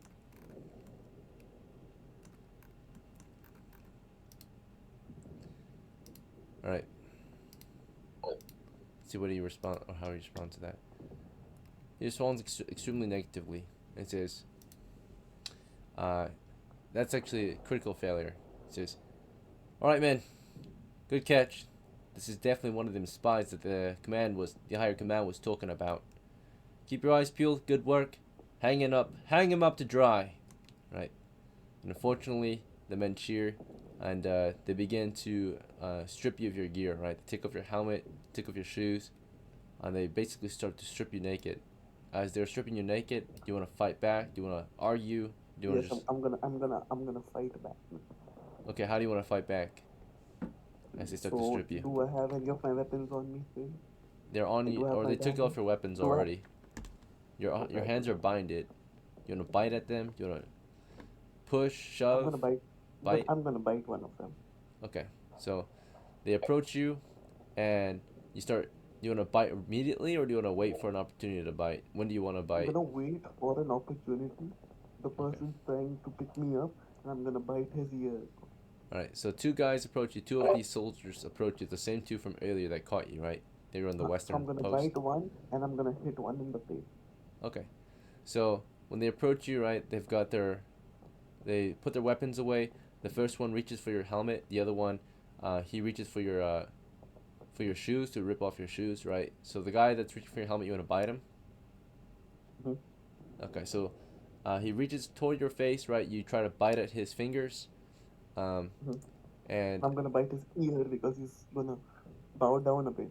we're gonna see if you're faster than him. See if that he's able to Yes. either dodge you or you're able to bite him before he dodges, right? So we're gonna do a speed check, which is initiative. See who acts faster. So while Mhm. he's reaching for your helmet, you bit at his ear, right? So roll 1d6 to outmaneuver him. Or should I roll 1d6. 2? This time you want to roll Wait, high. let me. This is initiative. Okay, okay. I don't think I'm gonna roll high. You gotta Let's beat a see. 4 to win. 1d6. Yeah, Oh, come on, 1d6. please. 2. Alright, so you try to go for a bite. As he's reaching for your helmet, you start biting at him. He quickly backs up. And as you were in the middle of biting the other guy, he grabs you from behind, right? So they're, you bit at him, but the other guy puts his arm around your neck and then holds you in a chokehold, right? He, like holds So your head I'm down gonna on try you. and use. I'm gonna try and use my hands to get free. You're gonna use your hands to get free. Yeah. How? Your hands are tied. So how are you gonna free your hands? I can still move my hands. Are they behind my back or in front of me? They're behind you. Okay. Is there any way to get up? You were sitting, but you could stand up. Mhm. Yeah. So I'm gonna try and stand up, and push the chair towards them. With Okay. my feet. Oh shit! I can. Are my feet tied?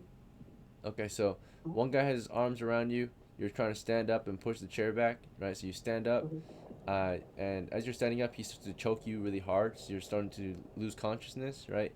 And as that happens, the other guy that you try to bite takes out his knife on his belt, and then brings it to your gut, and says, "Stop moving, right? Or I will gut you, right?" Do you want to keep moving around, or do you want to? Now I'm gonna stop Okay. and can I try and explain once more? Yeah. You wanna try to tell them?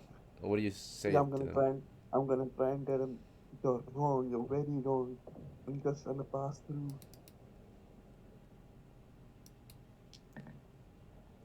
He doesn't seem to care, right? He says, you say that to him. As you're saying that, he brings a knife to your gut and says, "Look, let us strip you of your gear. Don't make this difficult. We have our orders. You are a deserter, and you're going to be punished. We're not going to kill you, but we will hang you up to dry, and we'll let the enemies decide what they will do with you." Oh, can I ask him if he has any way to check if I am even enlisted in the army? Okay, let's see. I have to have some form of Paperwork. identification. Right? All right. So he reacts uncertain. He says, the soldier, he's confused. He says, "Paperwork? What paperwork, right? A deserter is a deserter, right?" So, I tell him to, call the, mm, what was his name? The ex-guard, the guard captain, and ask him about me, the refugee who he helped a few days back. The human mercenary says, "There are only two human mercenaries out here, the ones who work for the elves and the ones who work for the goblins. Do you understand that? If you're moving through our trenches and are not fighting in our trenches, then you're an enemy. There's no one else that moves through these trenches without proper orders. See, If I was told to move through the trenches by an elf. by the elves." Yeah. I He's mean, not sure. Okay, he's like, "How do we know you're telling the truth?" tell him, why don't you ask somebody?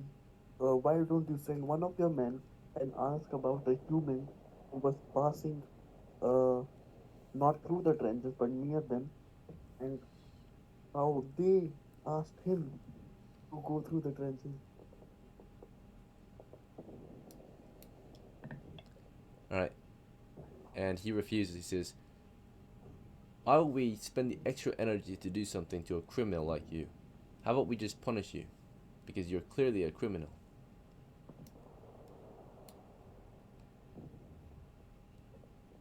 I keep trying to explain it to him how I'm not a deserter and I'm not even part of the army. All right. He reacts uncertain, or he doesn't agree or disagree with that. He says, "What is true is that you look like a deserter. You're in our trenches, and you're lying to us. From what we can tell, you don't look like a merchant. Merchants have merchandise. What merchandise are you carrying?" I am trying to become a merchant. That is why I'm on an expedition to find some gold so I can start my journey as a merchant. Please let me go. All right. They're still uncertain. They're saying, or they're confused and uncertain. So they're saying, "So you're a merchant going to the old temple ruin to buy merchandise, but there's no merchandise to buy at the old temple ruin." Now I'm trying to find some gold that was rumored to be hidden over there. Okay, he reacts negatively. He says, he disagrees and says, "No, you're not. Now you're changing the story, because merchants don't go out to find gold like that at a temple ruin. Maybe you're just a treasure hunter. Maybe you're just a deserter." I said, I'm poor, I can't buy anything, that's why I need the gold.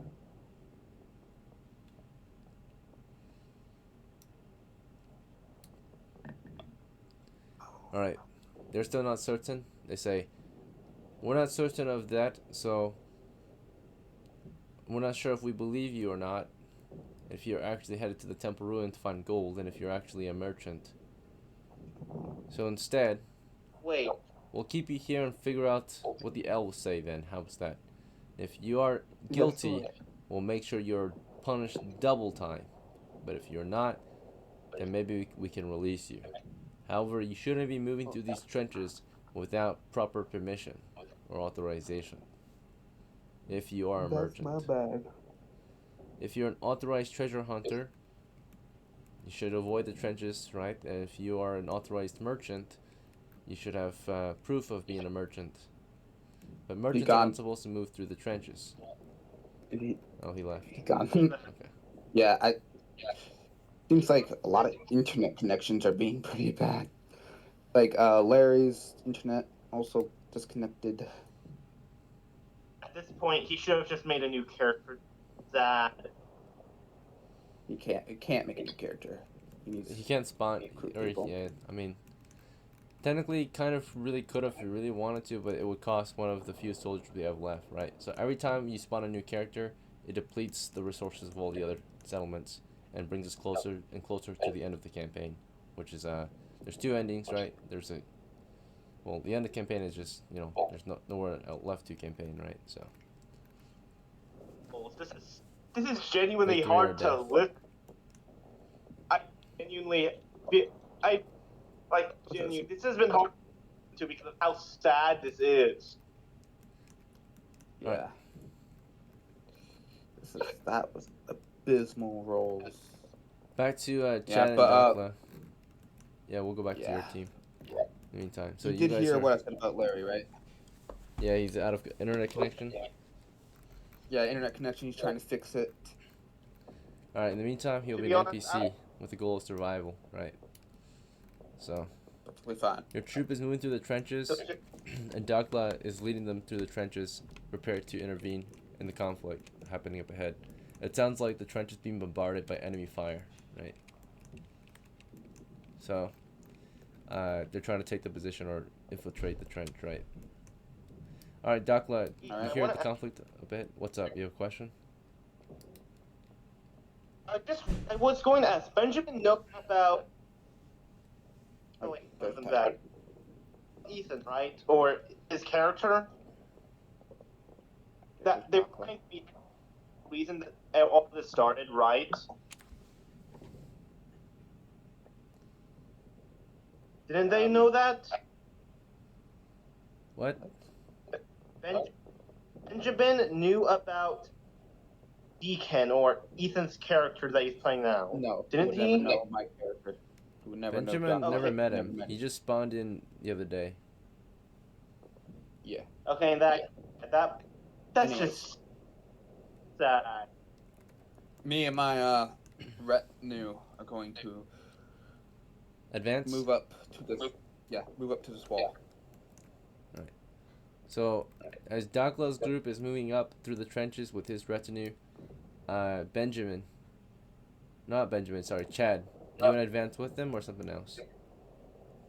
I'm going to follow with him. I'm going to, however, try to stay on the right side of the line, so that way I'm covered. And also, I'm going to keep my eye on the left, so that way I can give them forewarning if I see anything coming. So the closer you are to the left side, the more cover you have, right? The closer you are to the right side, the more you're exposed, right? Because you're further away, so you can see more of the enemy, but they can see you too. Oh, what? Thank you for clarifying that. Do you know how So, that yeah. works, right? When you're looking down at something that's lower than you, it's particularly in a trench. I understand. Do you understand the physics? Or the Yeah, I think I understand it now. Okay. In that case, I have information. I'm going to, however, still look at the left. Try to find out what's going on. So if you want to look, that means you have to peek over the trench. You would stop and climb the trench and look. At that point, they can see your head poking out and shoot you. So you still want to peek? Okay, I'm going to do that. You don't wait. I'm not going to do that now. I'm going to... Once we... Okay? Alright, by the way, in the future, I'm not supposed to actually tell you the outcome before you actually take the action. So in the future, though, if you take I will give you informed decisions and let you know of what might happen, of course. But sometimes if you really want to take an action, you might suffer the consequences, right? That is a rookie mistake. To peek too long and get shot in the face for peeking too long, right? Especially peeking at a direct enemy position, right? So. I just wanted Yeah. to see what... You to can, look general... Okay. In I the need to meantime, clarify, like... what's up?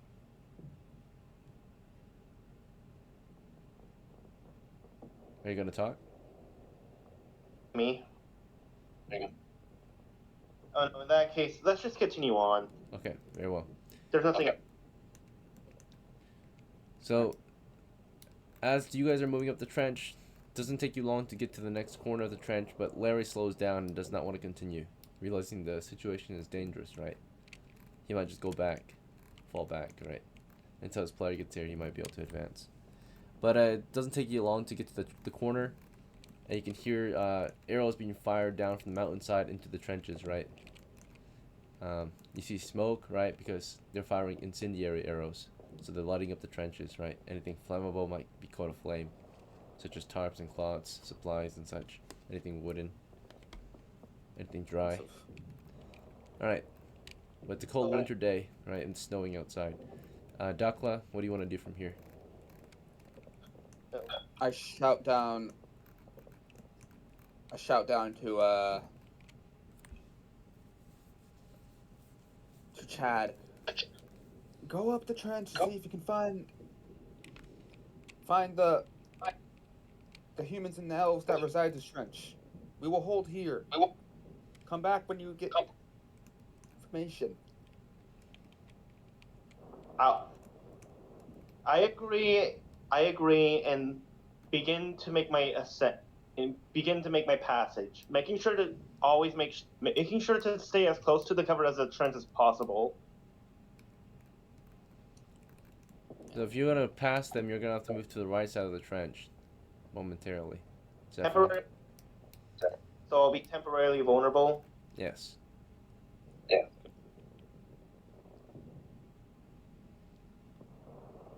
And that, yeah, yeah, I'll try. Yeah, sure. As long as I'm not too vulnerable, I'm willing to do it. right? We're Backfire. gonna see if the enemy react to our movement. So right now we're doing a morale check. If the enemy is willing to open fire on your position, or not willing. So Chad starts moving up the position, right? The enemy are looking for any openings, right, or any signs of our troops' movement. For a brief moment, Chad is exposed to enemy fire as he moves along, just barely any, just his helmet basically, right, the top of his head. I mean, you can also crouch through the trench, you'll be fine. So if you crouch move, you carefully, you won't be exposed. If you run, you'll be exposed, right? So do you want to crouch and move? Yeah, I'm going. That's a lot safer, even if it will take longer. Okay. So you crouch and you move and you carefully pass your men, and then you get to the trench here, right? And as you can tell, if you move up this north or this eastern strip, you'll be open or heavily exposed to enemy fire. Hold up, I have my idea. Deccan, Ethan, what's their character's name again? DOCKLA. Akba, do any of your men have a shield I can use? I'm going to need it.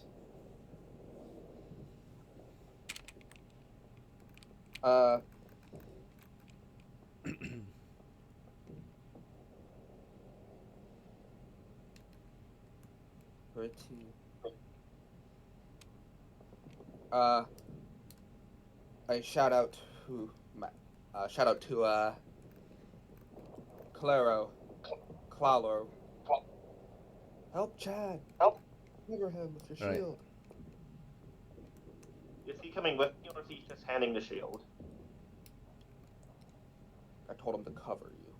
You hear movement directly north of your position. It seems to be coming from under the ground. And then Under the group. suddenly from That does behind not sound- a snow-covered piece of trench wall, a wooden door, a secret door covered in snow and dirt. The north side of here opens, right? So they pull it open, and it's a secret tunnel, right? So this is not a moving position. This is a flank position. So if enemies were to push through this trench, we can move in and flank them, right? So, but to get passage from here to this trench over here, there's an underground passage, right? And the entrance is in the side of the hill. There's a soldier here. He's inviting you in. Okay, I'm going to come with that guy then. It's a lot safer. Yes. So one human mercenary is He's in- here, and he invites you into this narrow trench. This is an underground trench.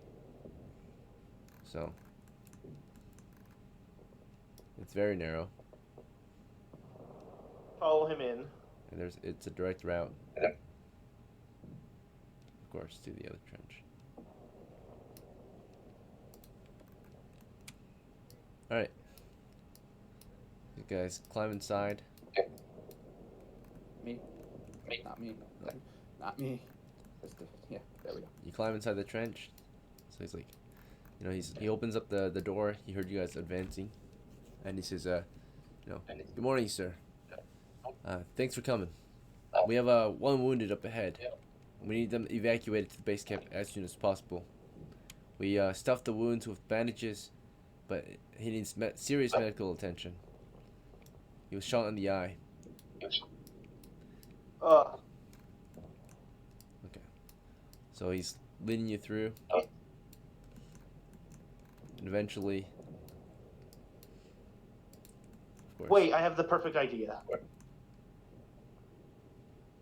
But let's wait until I have an idea on how I'm going to get the injured man to the camp.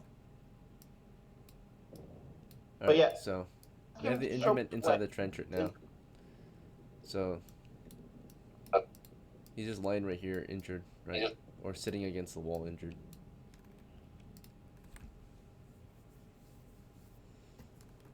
If I scream loud enough, could Ethan hear me? If you scream out, then yeah, he might hear you down the tunnel, but you'll expose the tunnel positions. Possibly. That's too risky. I'm just going. Okay, then. I asked the soldier to help me help him up, and then together we try to drag him out of the tunnel. Okay. and he tells you that it's just him and his friend. That's it. There was no one else here. It's just him and his friend. The enemy are just bombarding In the that case, position I tell with arrows. in that case I tell him to come with us and to Right. stay with us. So that means you're gonna abandon the trench. So their job, by the way, was to survey and observe this position and to fall back and report enemy attacks. Right. Unfortunately, what happened was one of the guys who was on shift or watching returned fire and then got shot in the face. Right. So it's this guy here. So their job is supposed to report back and call in for reinforcements. Right. So that we can properly defend this trench and prevent the enemies from pushing past friendly lines, right? Otherwise, we'll get flanked. So if we abandon this post, or right now what he's been doing this morning, he's been placing helmets on the trenches to make it look like there's more than one soldier here, right? So, but he's the only one here currently, and he doesn't know how reinforcements arrived without any backup, right? Or any reports. Usually there's patrol that goes through the trenches, of course, to check on all the different posts. And today, of course, him and his buddy, of course, were just kind of stranded, and you guys are just surprise reinforcements, right? That he didn't request because he wasn't able to request reinforcements. So his buddy's injured. His buddy's down like level 0 or bleeding out, or was bleeding out, but now his face, the wound is stuffed, and now he just needs serious medical treatment to get the arrow pulled out of his face. Okay. I assure the marksman that we are not abandoning this trench. However, I need both of them out of these caves now. Have a plan. All right. Let me see how he reacts to that, because he has orders to hold a position, right? So he's not sure. He says, I'm "Sir." reminding him that Okay. What do you want to tell him? I'm reminding him that we are not abandoning this position. However, right now we need to move, and we need to get his friend out of these caves. After that, he will be given. We will discuss what to do next. I'm already coming up with a plan. Finn, I hope you brought those oils. You brought that oil stuff with you. All right. You can't talk. Ethan's character's not with you, Chad. I know. I'm just that to be cool. In the meantime, while they were doing that, DOCKLA, were you just waiting out here? Yeah, I switched to my crossbow. Okay. And get that loaded and stuff. And just basically keep a peek time to time to see if the goblins are advancing at all, or they just keep. You want to peek? Yeah. Are you peeking north or west or northwest? Northwest. So with your initial step, right, or your initial climb, you're gonna peek northwest to see what's out there. All right. So you quickly peek northwest, and hopefully nothing's looking at your position. And we're gonna roll to see. We're gonna roll to see if they are ready for you, if they are surprised or not, right? So 1 or 2 means that they're surprised, that they don't see you peek, right? All right, they're not surprised. They were on guard. So you peek, and immediately as your helmet rises above the trench, they open fire. They loose their arrow on your position. At least one of them does, right? So one shooter fires in your head. Misfire, right? And you're able to peek, and as that arrow whizzes past you, you see the enemy drop right back behind cover, revealing its position. And you saw that it fired from behind a rock, but it's on the lower half of the mountain, right? So you look northwest, you saw him. You clearly saw him, but in the corner of your eye, you saw movement being made, right? You saw enemies carefully crouched movement across the open field. They're closing in on the trench right now, as you are peeking, right? Like you saw them climbing in or peeking into the trenches, right? Looking down in the trench, and that was multiple positions. Total enemy roster. We're gonna roll for it real quick. It's gonna be. This is an assault. So enemy assault from the Western troop. Let's see how many they can offer up today. Okay. All right. Half a dozen, maybe max. So.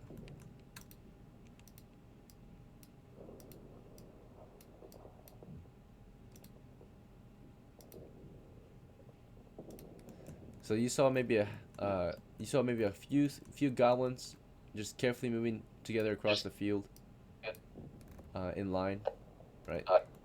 The snowy field. But at that point, you ducked, right? Mhm. All right. So at that point, what's next? I shout to Chad, or yeah, basically I shout through the tunnel. What do you say? They're coming. All right. So back to Chad. You were explaining that you want the soldier or the mercenary to come with you, and he's not sure about that. He has orders to hold this position at all costs, right? Hold the position at all costs, right? And with that, he gets a lot of pay. But let's see. So yeah, he says, "Sorry, sir. I'm not sure if I should." He doesn't deny your orders, but he doesn't accept them either. He explains that he has to stay here, right? He was given orders to hold the position, right? Or to report and hold the position, right? So one of them was supposed to report, and one of them was supposed to hold. The one holding, of course, is supposed to prevent the enemy from pushing. If the position is overwhelmed, then he will, of course, retreat. By that point, he will fail his mission, right? So, his main mission is to report, though, the situation, and get reinforcements. huh? Say So, what's your response to that? He's not sure, right? He doesn't accept or deny. He just says, "Sir, I'm not sure if I should do that." Right? I was told to stay here at all cost. I tell him very well. Just to be clear, he was told to stay in the tunnels, or he was told to stay in the trench. The trench. He's supposed to hold the trenches as long as possible, right? Not give up the position, so that he can continue to report. Send a runner to report the situation. Of course, if he can't hold the position, he will retreat. But while you're here, he wants to hold it, and he would like you. Or yeah, I mean, yeah, I guess he'll go with you at this point if you really want him to. So if you I tell him I'm going to tell him that he's not leaving this trench with my permission. However, I need him to help me evacuate this man out of the tunnel. I have a plan. It's going to involve a certain someone that like to run all the way to the mountain. All right, I think he will automatically agree with that. He does want to help his friend, so that is part of his goal. So he would automatically accept that. So he's gonna help you carry his buddy out. All right. So that's something he wants to do. So he plans on helping his buddy, and that coincides with helping his buddy. So that's an automatic success. He accepts your offer to help his buddy, carry his buddy out of there. You guys lift him out of there and carry him out of the tunnel.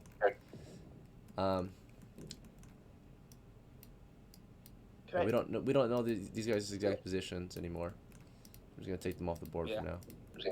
Did they hear my shouting into the tunnel? They're coming. Yeah. So Chad, as you were talking to him, you heard DOCKLA outside in the trenches calling out for you guys, right? Letting you guys know that the enemy are coming, right? They're advancing. There's no way to get this man out of the tunnels now. My plan will not work if these tunnels are clogged by him. All right. So we got him out. Okay then. What's next? Now that I call over Larry. I have a plan. This is what's going to happen. I'm going to send Larry off to give the distract signal back to base camp and tell him about the situation. Me, Ethan, and his squad, as well as our friendly Archer, are going to hold this trench, whether we die with it or not. As for the medic, I'm still conflicted about whether or not Ethan should send one of his men along with Larry to help him evacuate him, but I don't know. Hold up. Can I examine the man? We don't have time. You're coming. All right. So you were making plans. As you were discussing and thinking over your plans, DOCKLA explains we don't have time. And DOCKLA, as you explain that, what do you do? Because Chad's busy going over the plans and situation, right? Right. So me and my men start forming a shield wall to the east, not east, west. So you were gonna climb out of the trenches and then shield wall? No, not out. No. Oh. Basically, with shield wall to the north, northwest, and move east. Okay, okay, I see what you mean. Right. While the men who don't have the shields will be at the very end. Okay. Oh, they're being covered by our shields. Alright, so RADZIG will protect you. You will crouch move, and he will stand move to protect you, your head, and his head as you move through the trench. Yeah. And then CLARO, I don't know if she's got a shield or not yet. CLARO she has does. a shield. Yep, she has a shield now. Wait. I think the only person that doesn't have a shield is SHOMICH. So CLARO will protect SHOMICH as you guys fall back. And then Chad, they're about to start moving east defensively. What is your next move? Wait. I was going to say, did Larry get my orders to run back to base and get reinforcement? Nope, not yet. Do you want to go? You have to declare that as an action. Thinking about it or discussing it is not an action. So do you want to go? You have to tell me that you want to move to Larry first and give him those orders, right? He's not with you guys. There's no telekinesis. Ethan, what do you... If I ask Ethan about his opinion, does that take up an action slot? Yes, yep, it does, right? Yeah. In that moment, are the enemies going to wait for us to figure out what we want to do, right? We have to be decisive. We have to take action. Sometimes you have to take action in your own hands. I'm going to Larry and telling him to get his ass out of here and to explain the situation to the camp and get reinforcements here now. Alright, so you're headed toward Larry, right? And you're crouch moving through the trench. You're headed toward Larry. DOCKLA, you're moving eastward. RADZIG's moving eastward with you, protecting you as you move through from archers, possibly, as you carefully begin crouch moving through the trench, right? Also, I switched to my shield and mace. Okay. Yeah.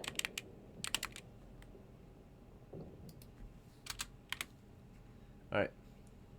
Chad's quickly crouch moving through the trenches toward Larry. And you're moving down the trench right now with your men. Mm-hmm. Let's see. Just like this.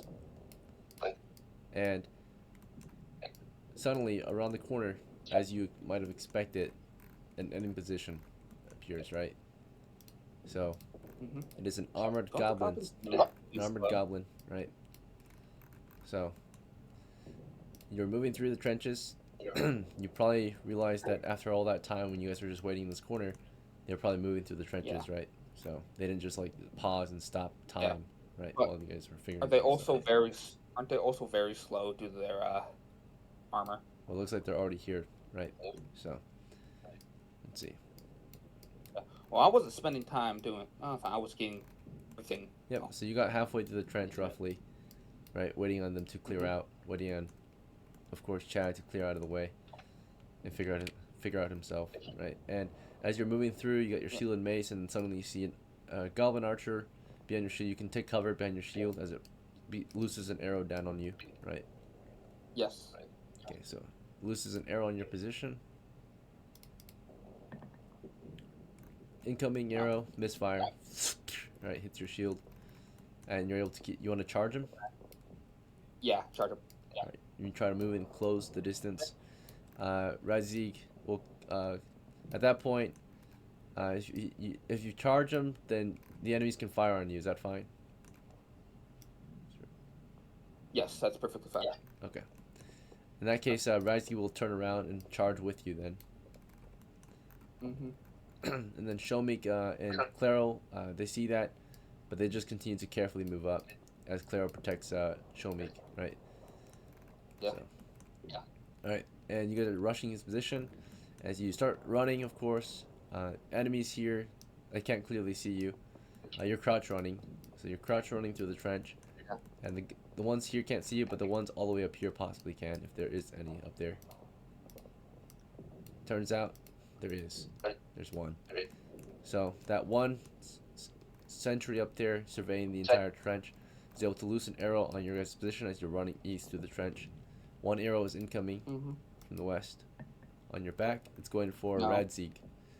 And RADZIG, yep, takes a back shot, an arrow from behind, +4 to hit for backstab, +4 because he's a larger target from the enemy shooter, right? And He's a moving target. Yep, he is a moving target. So we're at 16 to hit so far. Let's check out his armor class. Does he have a good armor? Yes, he has good armor. Okay. So, let's see.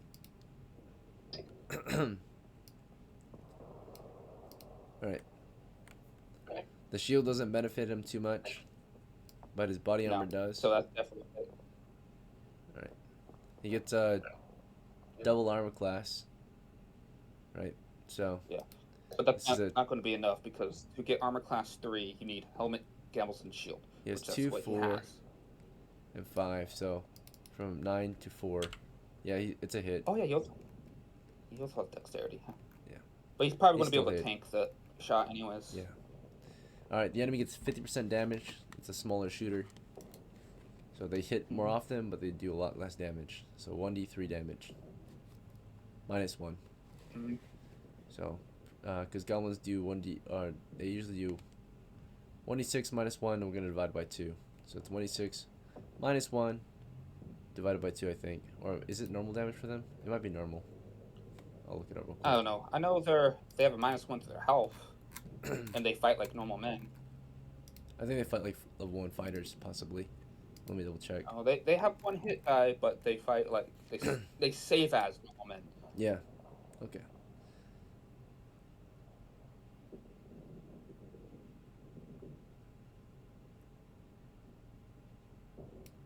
Alright, we're gonna go with, yeah, 16 still should hit. The damage is gonna be 1d6 divided by 2. Alright, so 2 damage. RADZIG is hit for 2. That should kill the average man, but RADZIG's not average. He's hit, No. for 2 damage, he's at 4 of 6 left. Somewhere in the shoulder, more than likely. As you guys were moving through the trench. Right, hit right in the back of the shoulder during the charge. In response to your action, as you guys charge his position, the goblin makes a morale check, whether he's going to hold the position and fire still or something else, right?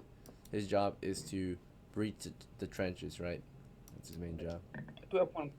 Alright, he has the morale, so basically as you charge his position, right, he drops his bow and gets behind cover, probably preparing some kind of melee weapon, right? Right. So the two of you charge the position, running down the trench, and then over here, Chad, of course, ran over to Larry and gave Larry some orders. Larry, of course, is NPC mode and just trying to survive, right? He's just holding position. He's like, Chad, we should get out of here. Alright, Chad, what do you want to tell him? I'm going to tell him this. I don't know whether or not I should be practical. Just say Afflicted. A lot of inner dialogue is going to slow you down, by the way. Just saying, right? Because thinking is an action. Larry, if you want to survive, you need to leave this trench now and get us. If you don't, this trench is going to be flooded and you'll be killed along with it. Leave now. Alright. We did a reaction check. He's not certain, right? Your charisma is 14 plus 1, so 14. 7. So yeah, not certain. He's confused. He's like, just me alone. We should all leave, not just me, right? He wants to survive, but he's also not a deserter, right? So I tell him that. Yes. I tell him that it's only we need.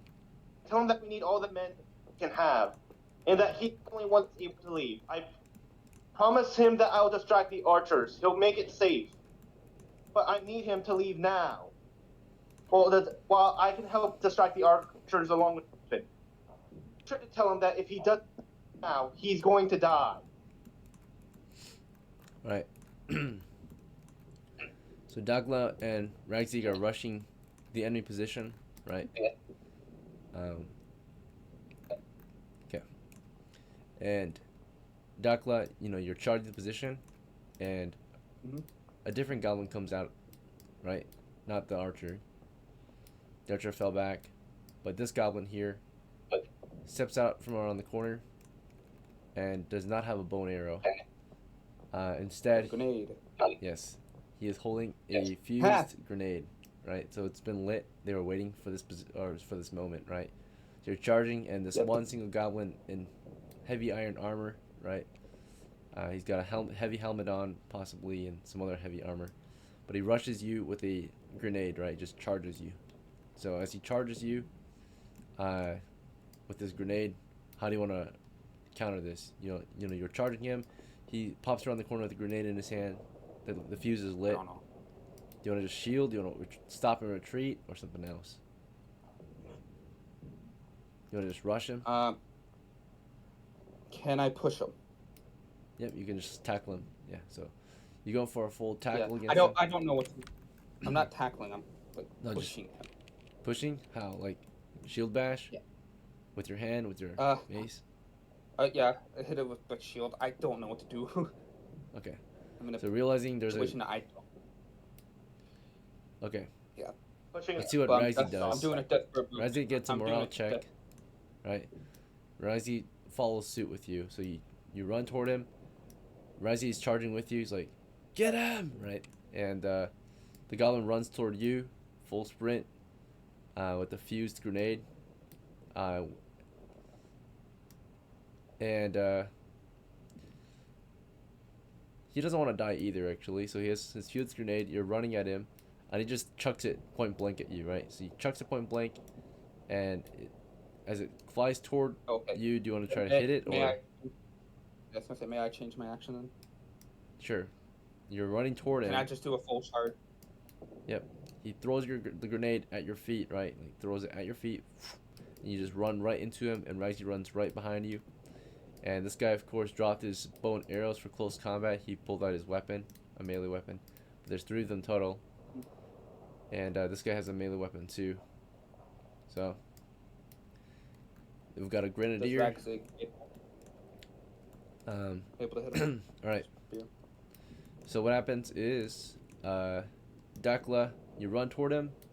The grenade is thrown at your feet.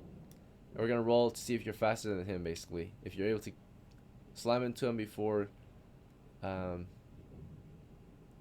grenade goes off, basically. So roll 1d6 to see if you made contact before the grenade goes off. Alright, so you made contact, right? So before the grenade blasted at your foot, you slammed into him with full force. So what was your goal with pushing him? Were you trying to kill him with your push him away, push him to the ground? What kind of push did you want to do? Basically push him away. Push him away. Alright, so do a force doors check Yeah. to push him away. You're throwing all your weight into him. I'm pretty sure no matter what, this is easy for me. Alright, so yeah, you push them, you succeed. He needs a 1 or 2 to have any kind of resistance. So yeah, you push them back. Alright, he gets pushed back.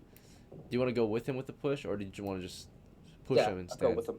Alright, so you shove them back into the wall, and as you were shoving him into the wall, as you pushed him toward the wall, this one here had a polearm ready. Not particularly like a spear. Yeah, so he had a spear ready.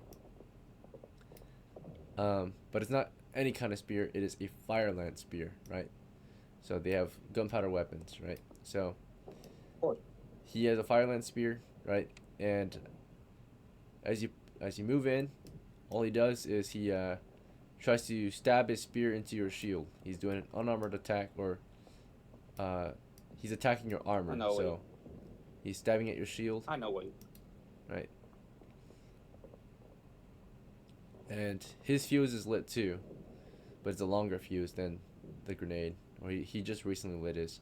So this guy here, he was carrying a fire lance and a torch, right? So this guy here was carrying a grenade and a shield. Can they even hold a fire lance? Is like a fire lance really big? Yeah, they can hold it. It's like a pike for them. Typically, it takes Okay, two fair hands to use properly in their hands, right? As small creatures. Yeah, so that means that there would be another goblin with a torch instead of him and a torch. Okay, yeah, so it's this guy then. The grenadier had a torch and a grenade, that's it. And he had the fire lance and he had the bow, but he dropped his bow so he can pull out his melee weapon. Let's see. Alright. For close combat. Alright. So you run into this guy who had the grenade, he threw it at your guys' feet. You slammed into him. As you were slamming into him, this guy tries to stick his fire lance into your shield. He's gonna roll against your shield. He hits your shield and he's trying to just, penetrate that shield. So he's trying to forcibly get his spear through the shield. Alright, he fails. So he does make contact, he does hit the shield, right? But it doesn't penetrate the shield. It makes a nick, that's about it. So, but it bounces off the shield. So he's trying to get the spear stuck in there, right? As it's about to blast. I can make a reaction. Um, you're already in action, so you can't react to when you're already in action. So, unless you want to stop with what you're doing as he stabbed into your spear, then you wouldn't proceed with what you were originally doing. So as you were acting against him, he acted against you, and do you want to stop acting against him and act against him instead? Is that what you're saying? No.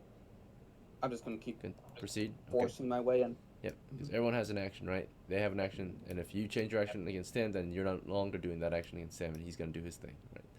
All right. So Alright. you originally pushed him into the wall, and as you were pushing the wall, he stuck his spear into you, and as he stuck his spear into you, this guy here, of course, picked up his, drew his weapons, and then rushed you, right? And this guy here with the spear moved in and stabbed at him, but as all that was happening, of course, the grenade goes off from behind, right? But he does stab at this goblin here. He ran, thrusted his spear into the goblin, possibly before the grenade goes off. Let's do an initiative check for him. 6, yeah, okay, he won. So before the grenade went off at all, the fuse was still burning, and he thrusted his spear into the goblin archer, who charged with his sidearms, which included a short sword, which acts as a sword for a goblin, and in his other hand, he's got a metal shield. All right. So he thrusts his spear at it. Overall, I think that's a hit. might be a hit. The enemy is small, so we're at 14. RADZIG has Anywhere. He's strong. Okay, RADZIG has +1. So we're at 15 to hit. 19. No, we're at 15. Oh, yeah. High ground, Yeah, my so we're at 19. Or sorry, 16. We're at 16 now for high ground. We're also flanking, so we're at 18 to hit. Alright, the enemy's armor. He's wearing a heavy helmet. Visor's down now. And he has, of course, heavy small mail, right? Because they can afford to have that. Or I think their budget, each of their budget is 50 coppers. So let me check if that's within the budget. Mail. If it's 50 coppers, definitely not, because they have to buy the sword, the helmet, Let me double check. which Remember, small armor is a lot cheaper than normal Yeah. size armor. But mail is gold piece, so Yeah. it would take their entire budget to just buy a mail. Okay, so a mail armor for them, yeah, it would be a heavy small mail would be 1 gold. You're right. So maybe he has just a heavy helmet then. This is an archer. So he had a heavy helmet on. He had clothes on. He was equipped with bow and arrows. He It's was definitely a equipped hit. with, let's see. We'll say that he had other armor he can afford. Alright, maybe he has light mail then. That's metal armor. So he has light small mail, which would be 25 coppers. So yeah. He's got armor class from 9 down to, and he has a default -2 for his dex, so he's at 7. And he has a helmet, so it brings it down to 5, heavy helmet. And he's got the light mail, so that brings it down to 4. 4 against a, was it 18 or something like that? Yeah, he's hit. So RADZIG flanks and penetrates the armor, the heavy armor, with a spear, and deals double damage with the spear against a goblin. So it should guarantee a kill. +1 damage. Yep. Yeah. Alright, so That's 12 he damage. easily ran his spear through that small goblin, heavily armored goblin archer, killing him, skewering him. And he does have double attack rate, so I'm gonna say that he ran his spear through and possibly can run it through this next one too, right? For his second attack. So Great. in a moment, right? So double attack speed. You have double attack speed too, so whenever you attack at twice the speed. So Yeah. alright. You know, you ran up to your enemy, you swung your mace at it, or no, you bashed your shield into it. I mean, pushed him into the wall. Yeah. And may I swing? You can swing too, yeah, due to your double attack. Yeah. Roll to hit. This will be subdual damage. Yeah.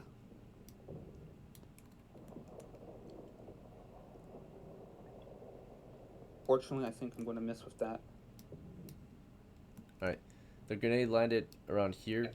So RADZIG's caught in the radius. You're not. So it blows up against RADZIG's back. And, let me check the damage roll for it. Shrapnel grenade. See. I do have a question. I see you do this with, Enemies. Since that one was killed, would he be able to push up a little bit more?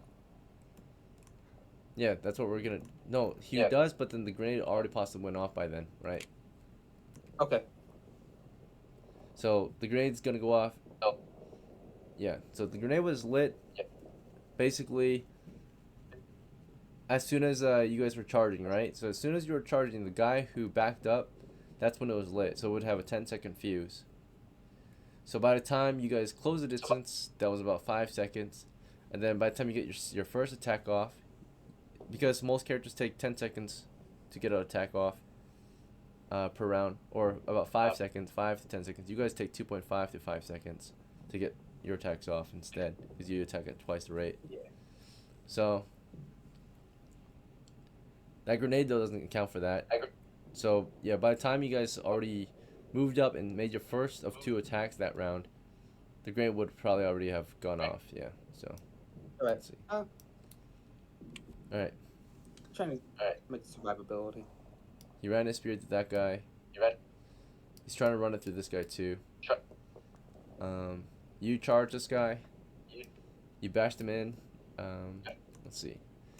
I mean, the grenade was lit at the start of the round, basically. Or not the start of the round. It was lit.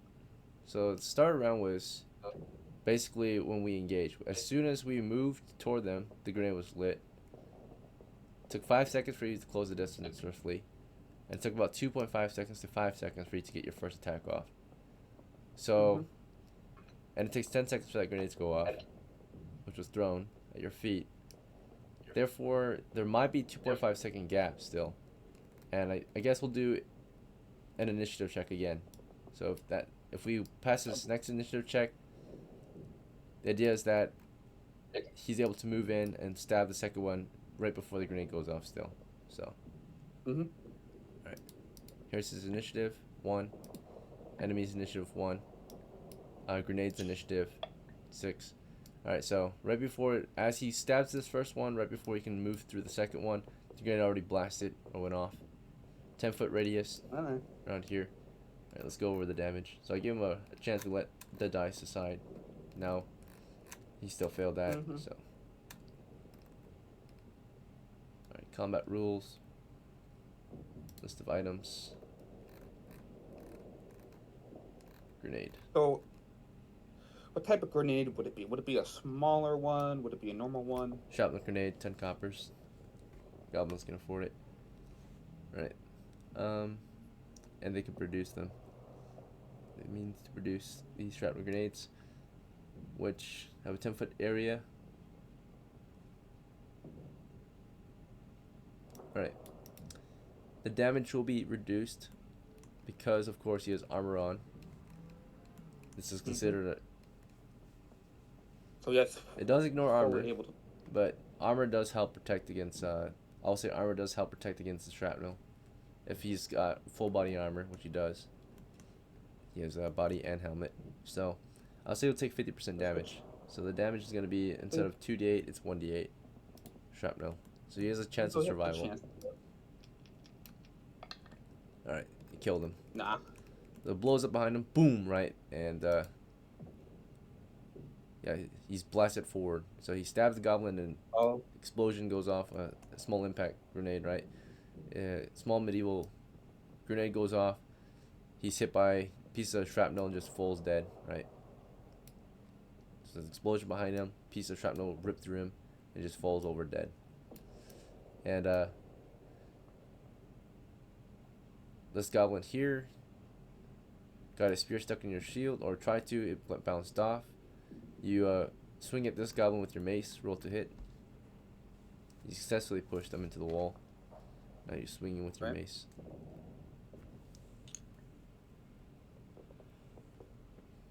And Alright. this is subdual. Subdual? Okay, so you're trying to subdue him, not kill him. Alright. So you beat on his helmet, it causes him to just collapse, right? Drops to 0, subdued. Now you roll. Yeah, no roll for damage, no need. Yeah, automatic success there. So you crush his, you slam his helmet as hard as you can. Or not as hard as you can, but just enough. Yeah, and he goes into a daze. This last goblin makes a morale check. And passes.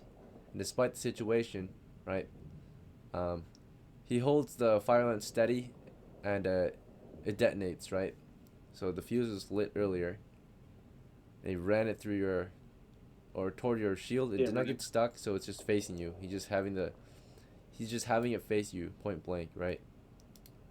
So, in response, do you want to just get behind your shield? Do you want to jump to cover, or something else? If it's on my shield, can I just move it? It's not stuck in your shield. Remember, it bounced off. And It wasn't. It didn't get stuck. It's not stuck. You didn't roll. We did roll. I know. It's not stuck in your shield. It glanced off. Can I move closer to him? You could. You can get too close for him to even fire, right? So. Yeah. I just move closer to him. Now he lit his gun with the grenadier who had the torch, right, at the start of the round. So the gun, the blast is supposed to happen at the end of the round. It's supposed to shoot at the end of the round when the fuse hits the lit fuse hits and ignites the gunpowder. So at the end of the round, you crush that goblin here. You turn around to see him. He is already backed up. The shot does go off. You are able to start moving toward him in the following round. But the shot will still go off because he's gonna just stand there, right? He thrusted the weapon toward you during his attack, right? But he keeps it facing toward you, and he's waiting for the fuse to go off, and then it goes off, and he has it aimed toward you. So he's aiming it toward you. Goblin. And it's aimed, and nat 20'd. So it hits right in your face. Not 20. Nat 20. And I can't use my. Correct me. I can't use my fudge to say no. We don't do that anymore because what if the enemy can do that, right? Or what if another player uses their fudge against you? That's why we don't do that anymore. That's the main reason. I'd be fine. Because then they can just fudge all your rolls then, right? It wouldn't be fair anymore. That makes sense. Yeah, alright, fair enough. If you can fudge their rolls, then they can fudge our rolls, right? That wouldn't be good. Because then no one would actually hit. What are my other retainers? Wait, let's figure this out first. Yeah. So that's why we don't do that anymore. Because of that argument. Right? Alright, fair enough. Just fire lance do anyways. Alright. Let's check out the damage. Fire lance damage is 2d8. 2d8, yeah. It's gonna be 48 with double damage. But however, you might get some damage reduction. It's half because he's a smaller enemy. So that's 2d8. Let's see if there's any other damage reduction. would it possibly shooting through a shield and through armor, like through multiple layers of armor? Would that? I'll say you got your well, your shield's not exactly facing him. Your shield is facing this guy at the time the fire lance goes off. Your shield was facing the goblin that you crushed. Right, you slammed your shield into him, and you crushed him with your mace, and you weren't hiding behind your shield. So shield provides you armor class, is what it did, but it doesn't reduce the damage because it's not exactly facing him. Okay.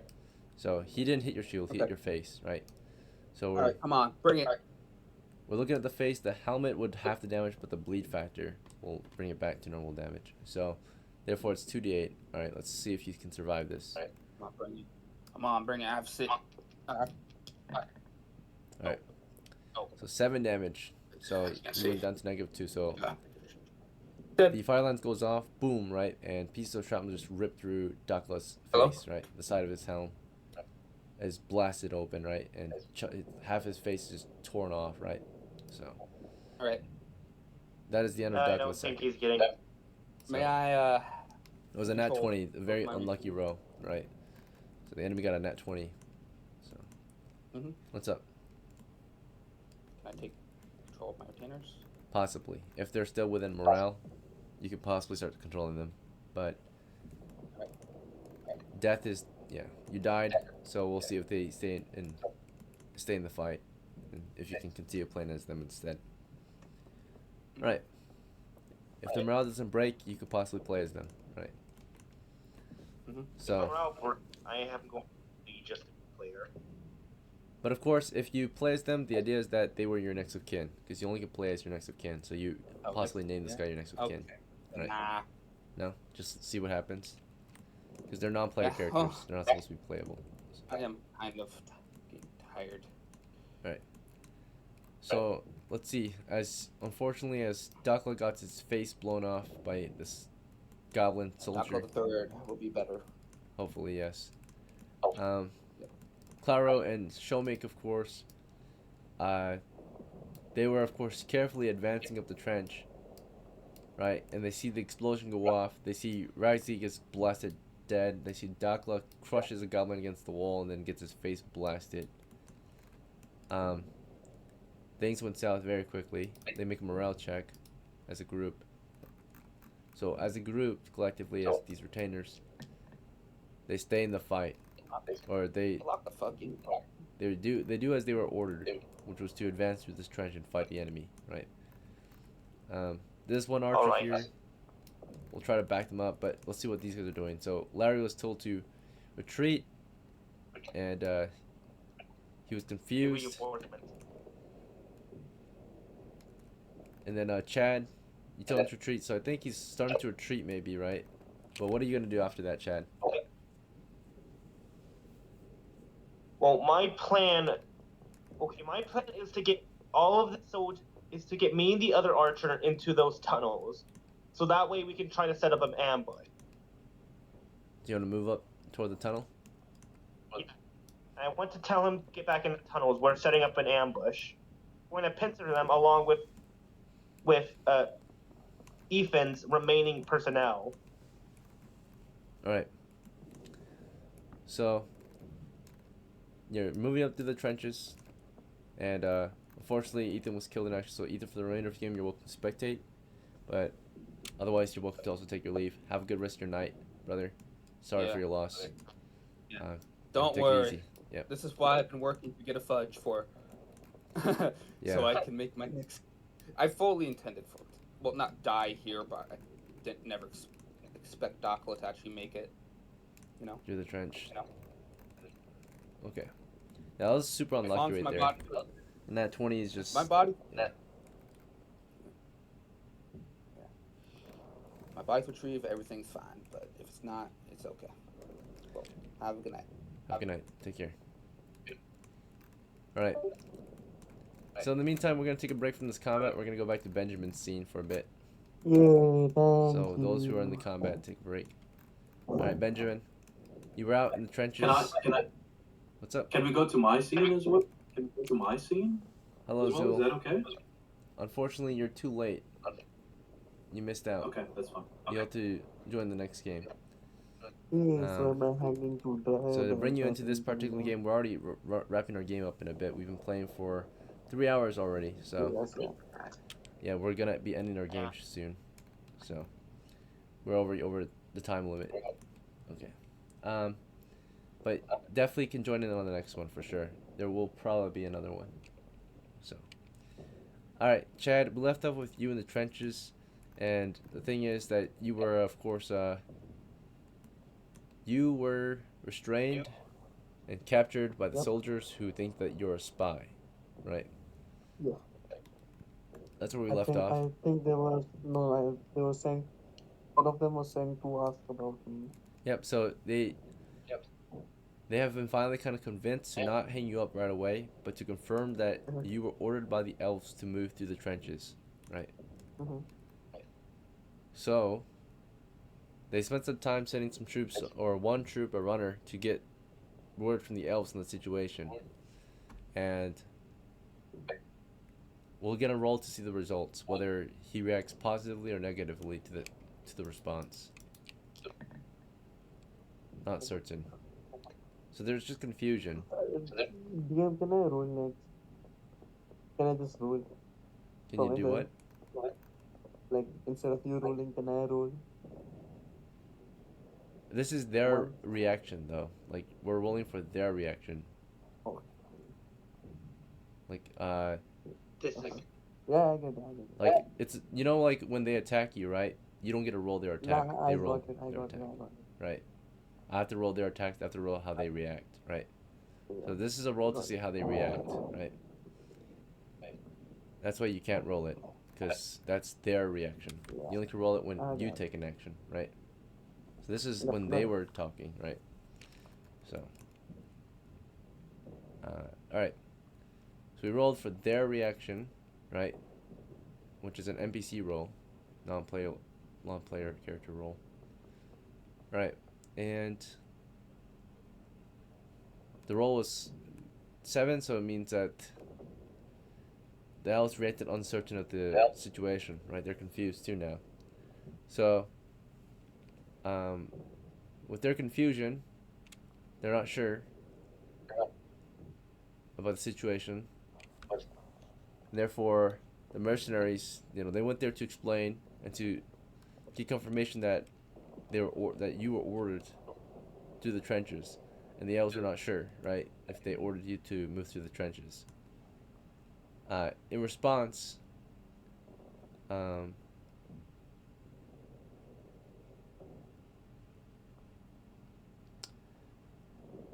mercenaries, of course, take that as a no, then, right? Because they went out to ask the elves if the elves ordered you to move through the trenches. The elves were not sure. They're confused. They're like, "What do you mean? Ordered someone to move through the trenches?" And they said, "Yes. Did you order a merchant to move through the trenches?" And they said, "No, we ordered mercenaries to move through the trenches," right? Because the elves here, you told them that you were headed to the old temple ruin, but you didn't tell them, or maybe you told them that you were a merchant, maybe, but they think that you're probably a mercenary, because humans are mercenaries here. So maybe they'll explain that maybe he was a merchant, right? Maybe he was a merchant or a mercenary. Not too sure, but they do tell eventually the mercenaries that they did advise you to move through the trenches. So the mercenaries hear that. They react negatively. yes. So Sorry, I'm just to the exhausted. elves, they react negatively. They ask the elves, why did you tell the merchant to move through the trenches, right? We thought he was a spy, right? And the elves react, not sure, not certain. So the elves post here was like, basically, we were looking out for the merchant's safety. We were not sure why the merchant was actually moving toward the tomb at all, or the temple ruin, I mean. He didn't tell us exactly why he was going there.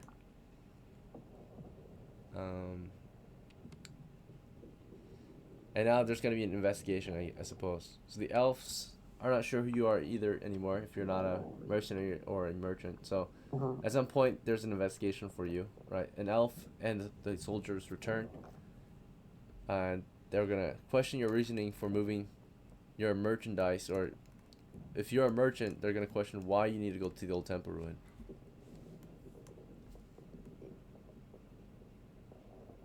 What do you say about that? Okay, come. Okay, so I explained what I've been explaining for the past an hour. Okay. So I'm saying, so I'm very poor, and I heard rumors that the old temple ruin had immense riches. To be part of my business, I wanted to get some money. I could have the funds to buy and sell stuff. All right. So now they know the story of, they know your story of it, right? Your side of the story. But their issue is that they're not sure if you're a spy or not, right? So they need confirmation to know that you're not a spy, right? So in that case, unfortunately, fortunately for you, you're not going to be in trouble anymore. But they're gonna deny you passage. They're gonna actually escort you back to the village to get confirmation that you're not a spy, right? And therefore, after that, then you can be free to do as you please again. So that's the end of your story today. You never actually got to the old temple ruin. Today, your story ends, right, with you unfortunately never making it to the temple ruin. Instead, you're just brought all the way back to the village to be confirmed friendly, right? That's it. So after that, the day's over and your adventure ends with no profits and only loss of rations. Let's see. To feed yourself for the day. So you went down to, let's see. Yeah, you lost 3 rations to feed yourself today. So you can only survive one more day without working, right? Or without making profit. And after that, you gotta start selling I your think gear. I'm becoming a.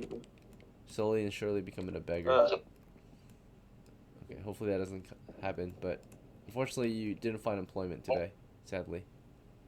He did leave. Also, I'm back to watch this happen. Like, Alright, so his story ended for the day, and to end Chad's story for the day, because we are out of game time, basically. Chad, you were planning on advancing and attacking the position. You know, you're moving up, you're telling the soldiers to get back in the tunnel to get ready to fight. Ethan's men are ready to fight. What's up? Only the non-injured one. We're going to have to leave the injured one there and try to keep him safe until Larry comes back to the reinforcement. Alright, so the soldier is confused as you approach and explain that. He's like, why don't we keep him in the tunnel in the meantime so he can be safe? Because we are going in the tunnel and we're going to try to flank. If he goes in the tunnel, it could slow us down. We need to make our advance now. Alright. And as that's all happening, Shomik and CLARO had the bravery to keep pushing the position. Shomik went up there with his bow and held position as CLARO moved up carefully with shield and javelin. And this goblin here had morale still to keep fighting, so he's got all this loot here. He's gonna hold position. He readies that fire lance again. CLARO moves in. CLARO gets around the corner. When CLARO peeks around the corner, he fires the fire lance at him point blank. It's just a speed run of what happened out there. He missed his shot, I think. We'll see. The bonus to hit is +4. Start 13 now. Against a shield. Okay. Without bonuses and penalties, it is armor penetration. Alright, actually, that's still a hit. Alright. They fight like normal men, right? Remember, they got a +4 to hit because they're small. Right? It's easier for them to Yeah. hit, but they deal less damage. But wouldn't a normal man, when hitting against a 9, wouldn't that be 10, or what, 10, 11 to fire on a hit on the die? And because it's it's firearm -4.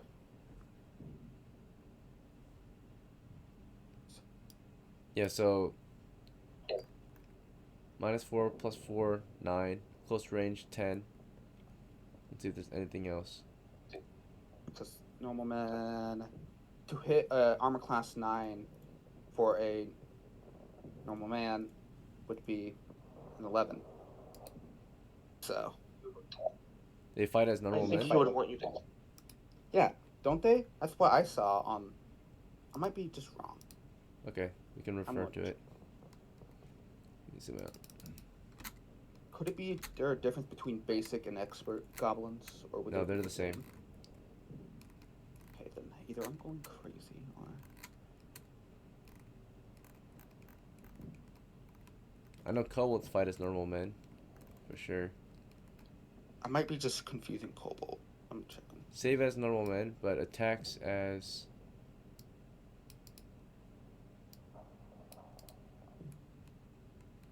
Is there one hit die?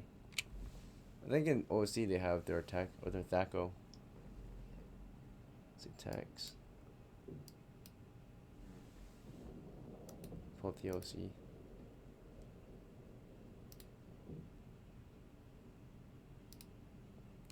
Goblins. Here it is. They attack as level 1 fighters. THACO 19 default. Okay. Right. So yeah. Overall, that goblin took aim at CLARO, who was carefully moving up to the position. It is not a moving target technically, or yeah, it's only a moving target penalty if they're like running, right? Like he's just carefully peeking, fires, and in that case, we'll do +4 for small, -4 for firearm, +1 for close range, -1 for low ground. So we're still at 9. And I don't think they have it. No, Dex. don't think there's any other bonuses to hit. So that might be a miss by 1 No. point. Let me go over the combat rules though, make sure I'm not missing anything. Okay. Oh yeah.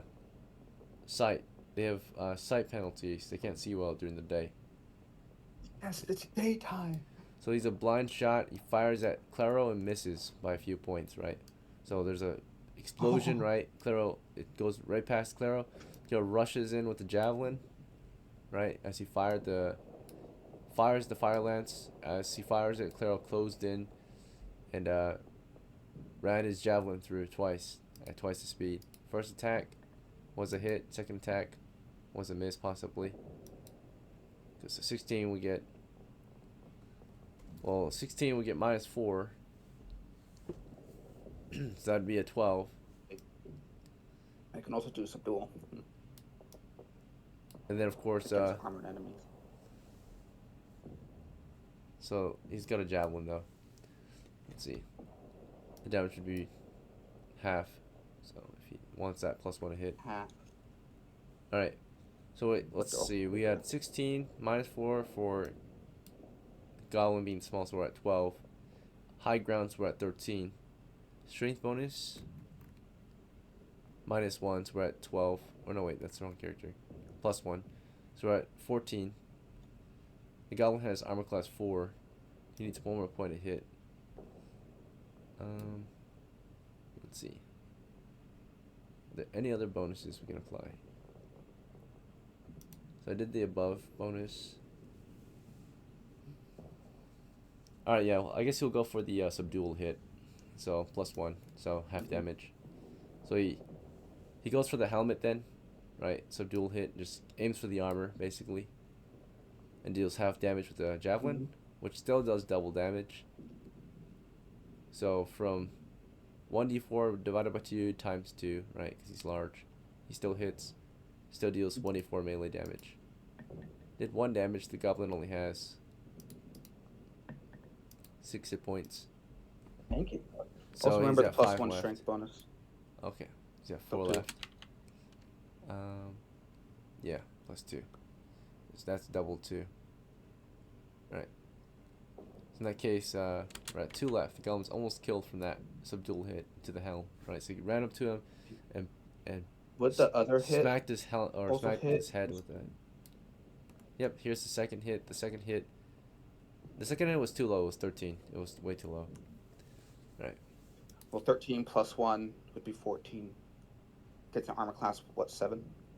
Armor they're class is subdual. 4. Because they got a... It's for- Their armor class is 4. They have 2 from their dex, or their default armor class.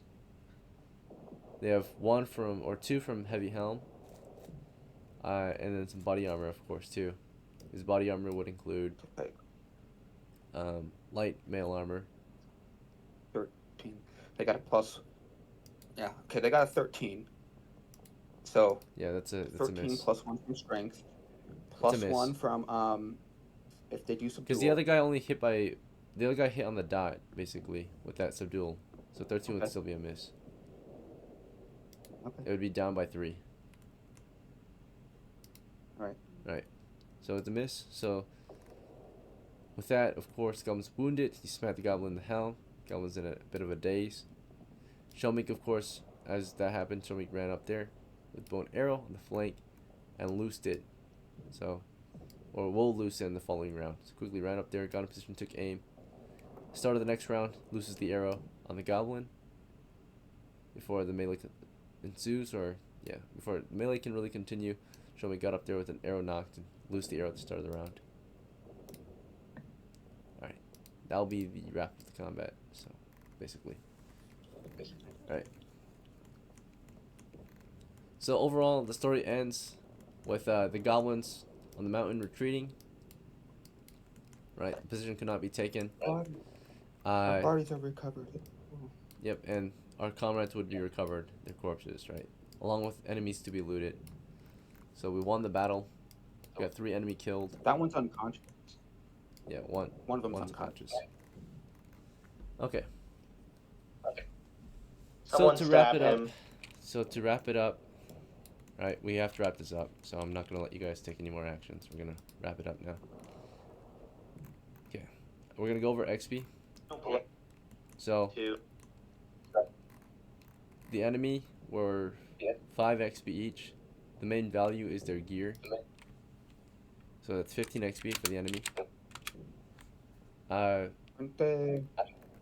Wouldn't they be 10 since they're one hit die creature? Nope, it's 5. The one hit die, aren't they? The one Oh, hit is it die because of the minus minus 1, one? and they're small and have all those other penalties. Makes sense. Alright. So they are 5 XP, they're super easy to kill, but their main asset is their gear, right? They all start with 50 coppers worth of gear. Okay.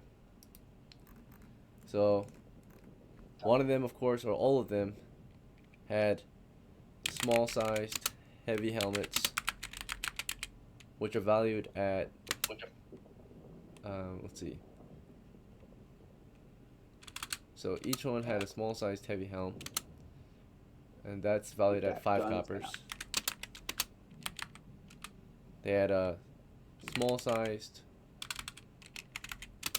lightweight chainmail, right, which is valued at 25 coppers.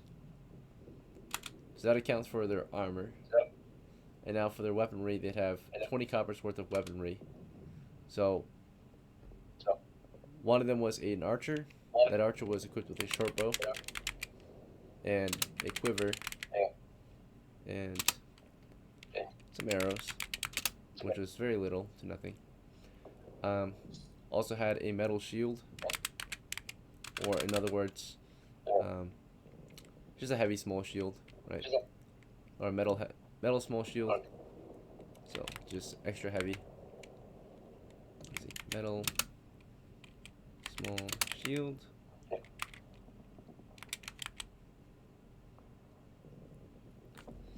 In that case, let's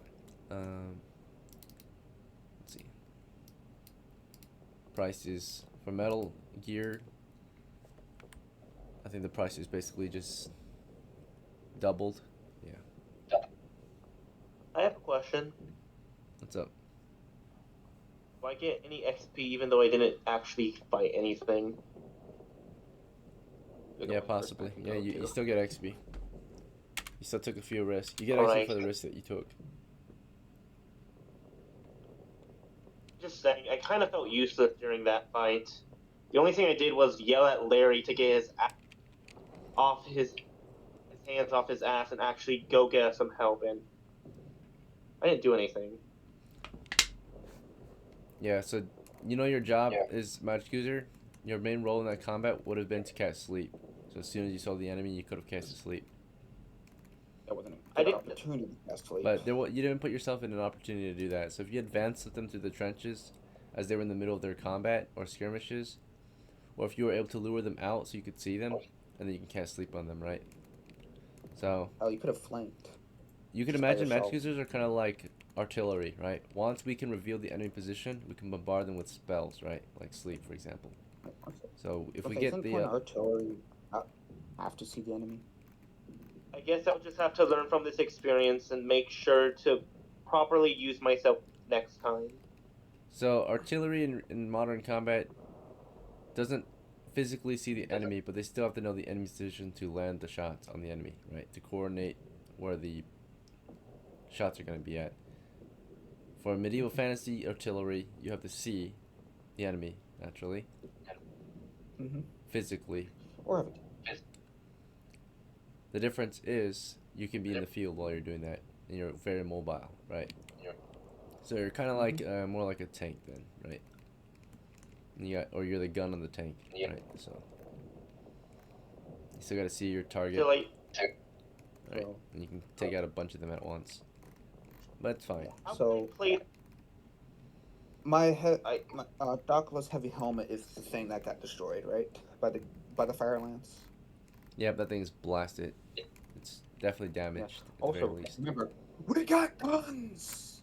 We got a fire lance. Well, yes, you did. All right, so let me finish up the loot listing. So we had one with a sharp bow, quiver, arrows, small metal shield.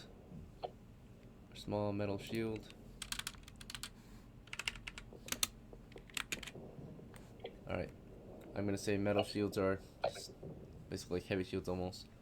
It's just plated with metal. So this is worth.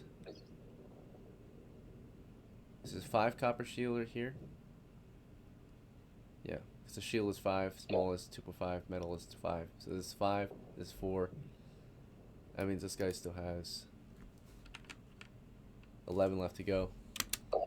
This archer would also have a short sword, sheathed short sword, which costed him 5. So he has 6 left to go, and his last 6 was for he had a tinderbox, and he had a thing of torches. He had a backpack. Right. One more, and he had rations. All right. The second soldier, the second goblin soldier you loot, revealed his gear to be, this is the grenadier. The grenadier had 30 copies worth of equipment. His equipment included 2 grenades. He used 1, so he has 1 left. So 1 shrapnel grenade. Shrapnel grenade. He had a satchel, tinderbox, Can I? torches, tank, 5, or no, 4. He also had, let's see, oh, that's 20, accounted for, 20, 23, 24, oh wait, 23, wait, 20, 22, 23, 24, 6 left. The last 6 was for his short bow, quiver, arrows, and last 2 is for his knife.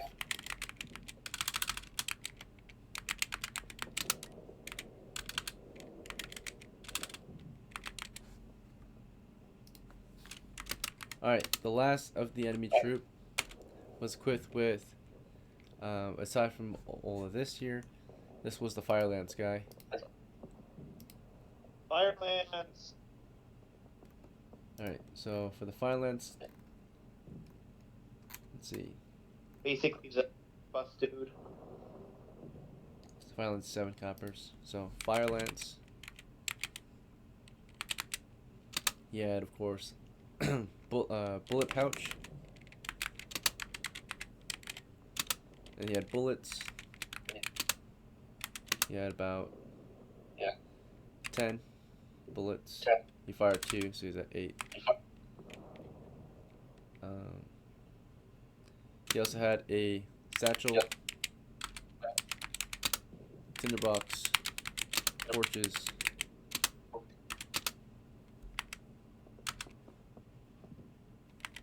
Alright. Fire lance, bullet, pouch. Bullets 8. Torches. Okay, so 7, 8.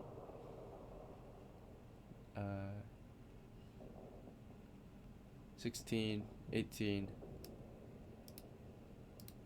19, 20, and this last 10 were for his shrapnel grenade. Alright. So that's your loot basically. As for arrow counts, about 5 arrows each. They were firing arrows from the beginning, bombarding the trenches with arrows. Cover fire, right, to keep our guys pinned. So, 5 arrows, roughly. The one archer guy actually has 4. What's your question? Where exactly is this loot stored? Am I going to be forced to carry it, or how are we going to get this? This is the loot on the enemy. You don't need to carry it all. Take what? It's also I'm not sure. all yours. It's going to be distributed. The people who killed the goblins are probably going to loot them first, right? So CLARO and SHOMICH are going to take their share first before anyone else can grab any. So. Fair enough.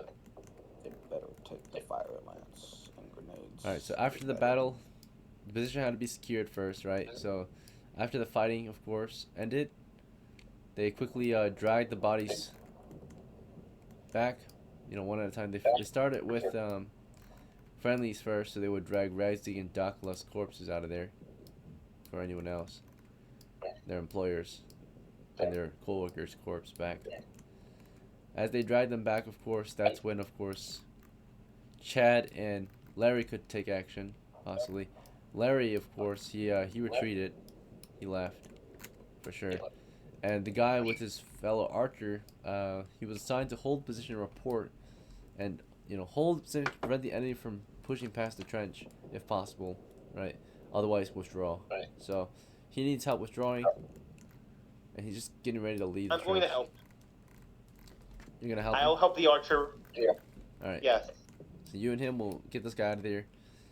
But basically, after that, to wrap up the story, CLARO and SHOMICH will be in charge of leading these goblins in their heads, and then they'll be in charge of dragging RADZIG and DOCKLA's corpses back to base, right? But I'll help them with. You're already helping with one of them. I'll help them with that. Bro, you only have 2 hands. All right. Fair enough. You already declared you're helping the archer, right? You can't help them too. It's okay. Like 3 miles away or something. All right. So let me load up the loot. Get these guys loaded up with loot. So they ended up taking all the loot, and they will sell most of it and keep some of it. They get to decide because they're NPCs, so non-player characters won that battle, and they're deciding what to do with the loot. So naturally, They better keep fire lance and grenades. it's up to them. So between the 2 of them, they ended up selling all the armor. You want to say something? No, I have nothing I need to say. Yeah, the more you interrupt, it's fine if you interrupt, but the more you interrupt, the longer this takes, right? To discuss and go over. So, they sold the armor, which was valued at 75 plus 15, so that's 90 copper, so they got 45 coppers for the armor when they sold it. Next up is the gear. They ended up selling most of the gear. See, CLARO and SHOMICH, right? They're gonna take what they want. So like CLARO here had a javelin. She never had a missile weapon yet. She ends up claiming the fire lance, bullet pouch, and bullets, along with the satchel, torch, and tinderbox, and the grenade. So she took all of this.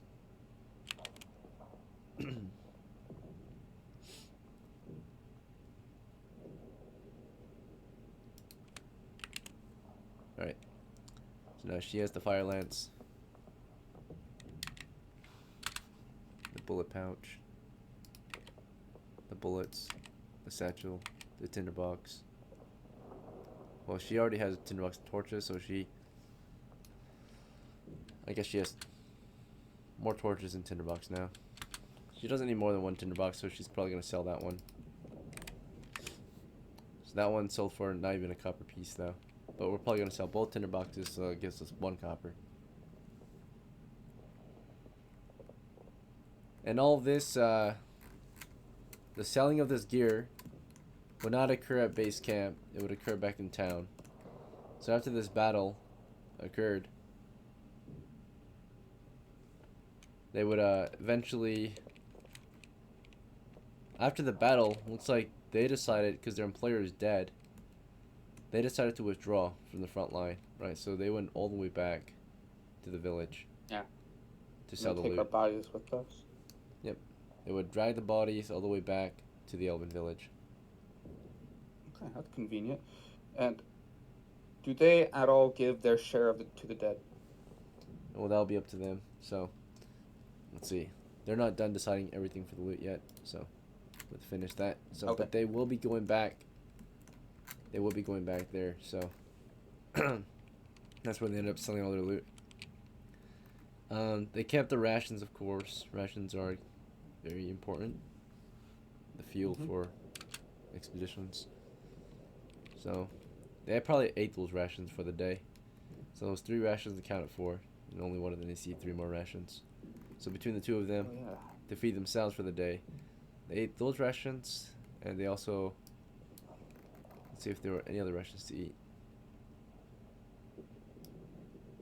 Of the dead people didn't have any rations in them. See. Yeah, we've been surviving on the Elven.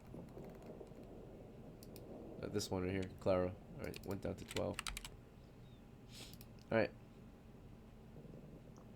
So, okay. This is going to be sold. Yeah, this is all sold. So this is 2, or not even 2. This is more like, yeah, this is just like 1. The small shield here is just like maybe 3, so 4. Short sword sheath is about 2 or 3, so we're at 7. Okay. So all this. So we're about 9 right there. They're gonna sell all of this too. So that's maybe about 1, 2, about 2 right there. That together is about 1, so 2. Alright, so about 12 up, so we're at 57.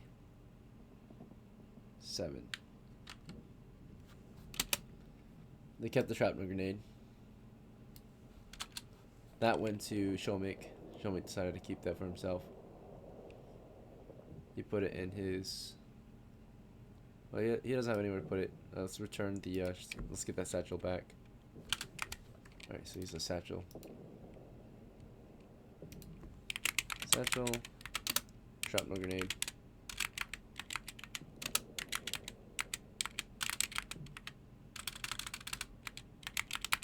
Alright. They are willing to split the treasure with some of the people, right? Their employer was killed in action. So because their employer was killed in action, right? When it comes to negotiating the spoils, and Chad, you were part of the team kind of for them, but you're not their employer, so they'll still share some treasure with you, it looks like. You can argue with them if you want, but that was their earnings. Oh. Let's see. No, I don't want. I don't even know if I need. I don't even know if I deserve. If they Alright. give me anything, I'll take it. But I'm going to do Archer now. So, of the shares, they decided that there's 56 coppers total. They claimed. So those two that won the battle, these two right here, they claimed 2 shares, right, a full share. They decided to give 1 share to DOCKLA's family, 1 share to RADZIG's family, or their next of kin, if they get one. Oh yeah. And They then, take the goblin heads too.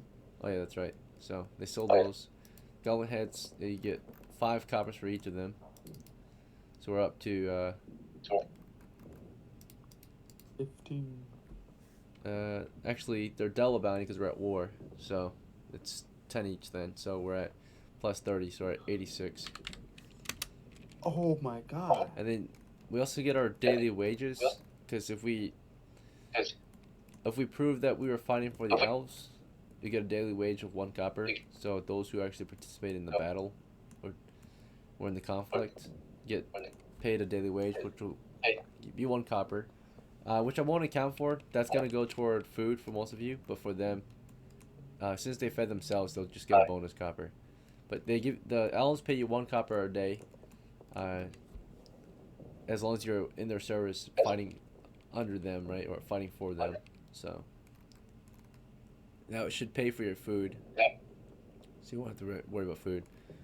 Shomich and CLARO fed themselves though with rations, so they got a bonus copper. This is not in the The shares. dead don't eat either, so. The others, of course, you don't get paid if you're dead. The elves pay Well, you what to about work. the next of kin? What was that? What about the next of kin? It's not what they usually do. You usually just pay the next of kin.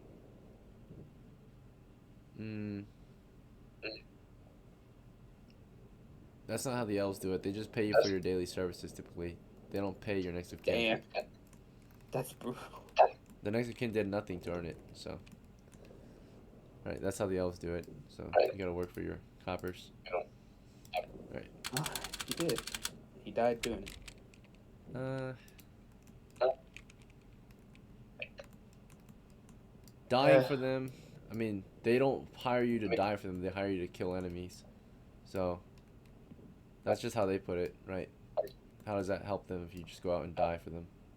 So they send you guys to places that they think you guys will be able to get kills, right? If you end up dying, well then, they don't tell you to fight to the death. They tell you to hold the line and withdraw if possible, right? Your life comes first.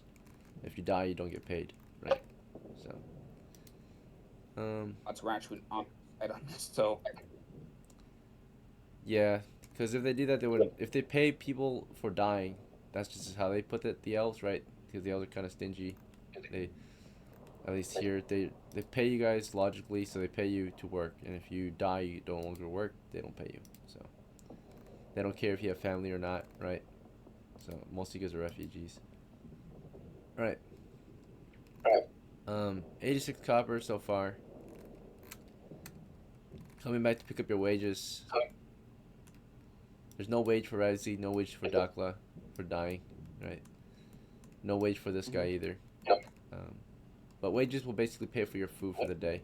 You get paid if you were fighting for the elves or working for them, right? If you earned it, they think that you guys, at least these two definitely earned their 1 copper. Chad, you report that you were out in the trenches fighting for the elves. They ask you what in particularly you did to help, and you brought back a dead body, right? So I thought he was injured. oh no, Isn't that he guy was alive? injured. Yeah, he's injured. Okay, so you got paid. You got someone out alive. So they care about life. So you helped this guy survive. So you got paid your wage, and that paid for your food for the day. So same thing with this guy. So all right, now we can finally divide the shares. I think so. Again, Shomich and CLARO claimed a full share. They gave half shares to RADZIG and DOCKLA. They gave half shares to Chad. And they gave a half share to the other soldier. Right, so that's how they decided to split it. Therefore, that's a total of 4 plus 4. It's 8 shares, so 86 divided by 8. The easiest way to do it is to do 80 divided by 8, which is 10. So, and then the last 6 will go toward this guy here. So give this guy 6 for just being wounded. But compensate it for doing his job out there. So they decided to compensate everyone, even if you weren't really involved with the victory of the battle. So you guys all got 10, and they got 20 basically. And this guy got 6. Oh, that's not bad. So peace for everyone. Yep. So 10 days pay for this. So DOCKLA, you went to 10. Also, your gear was brought back, so you could inherit it next game. Damaged heavy helmet. RADZIG, of course, was killed in action. I think he was blasted by a grenade. Blown. So his blown gear is like pieces. heavily damaged, right? Damaged helmet, damaged scamperson. Just filled with shrapnel. Mm-hmm.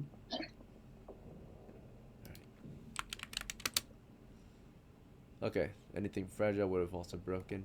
On your character, DOCKLA, you weren't hit by the blast, but you got your head blasted. Yeah. So just the helmet Oh, was my affected, I think. Everything else is fine. Okay. Alright. And payment. RADZIG went up to 15 coppers on him. SHOMICH, of course, gained 20 today. He's up to 25. CLARO earned 20. She's up to 23. Chad, you earned 10. You're up to 14. Benjamin. Oh. This guy wasn't paid.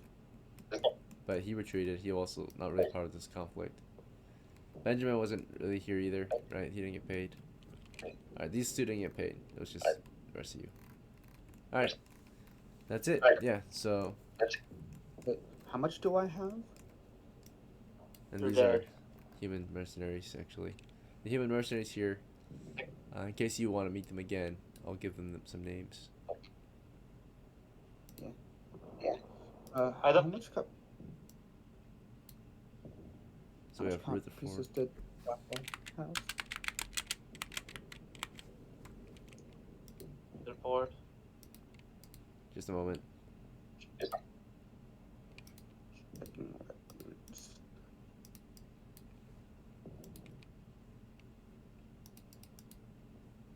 Alright, this guy's name is Marco. They're both human fighters, or they're both really just human fighters.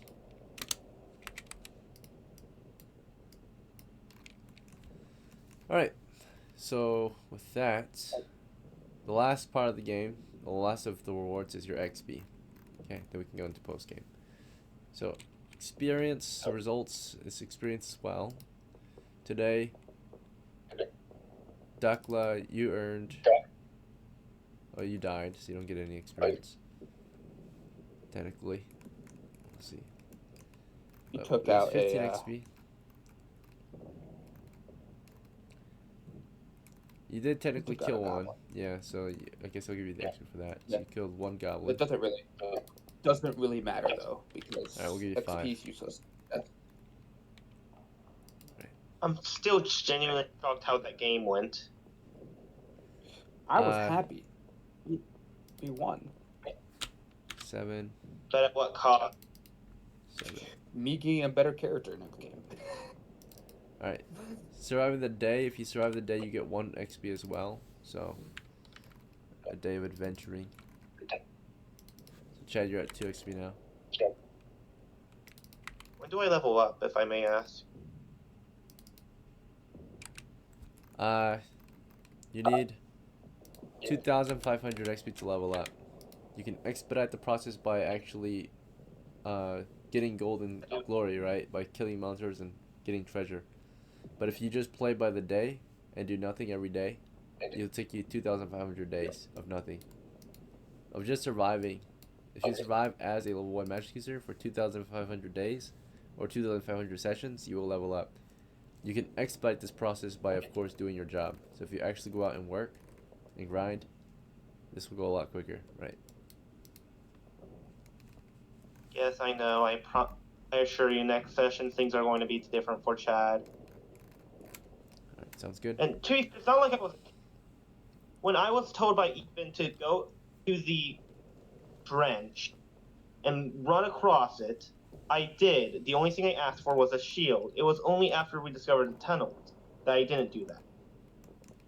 Pat is no coward. However, he still feels guilty for not suffering anything, despite two of his friends dying. Especially Ethan.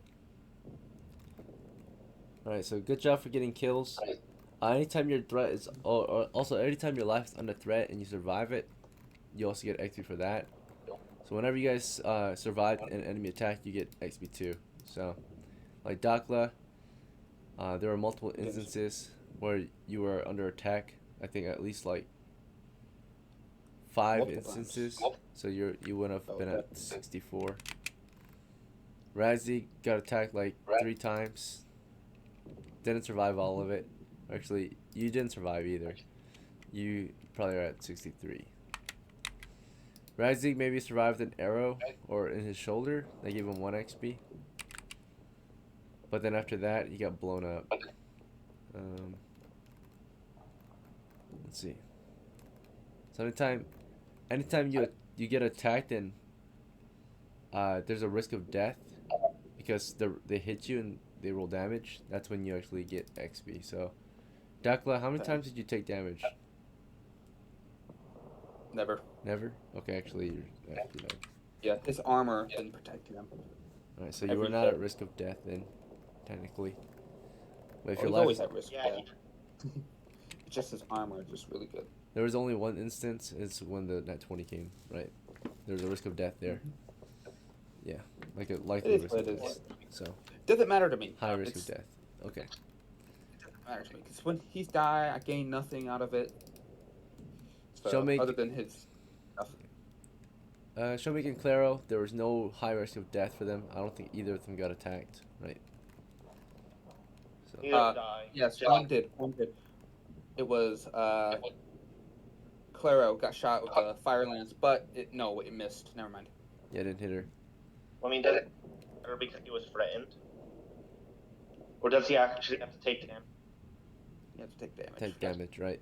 All So right. at that point, then the Nice. enemy can just keep firing past you and get XP, right? For every, like if an enemy chose to just keep missing you for no reason, then you would get infinite XP, right? It's only when there's a risk of actual death. Like death is between, like life and death. Like they hit you, and that hit can actually kill you if they roll high enough, right?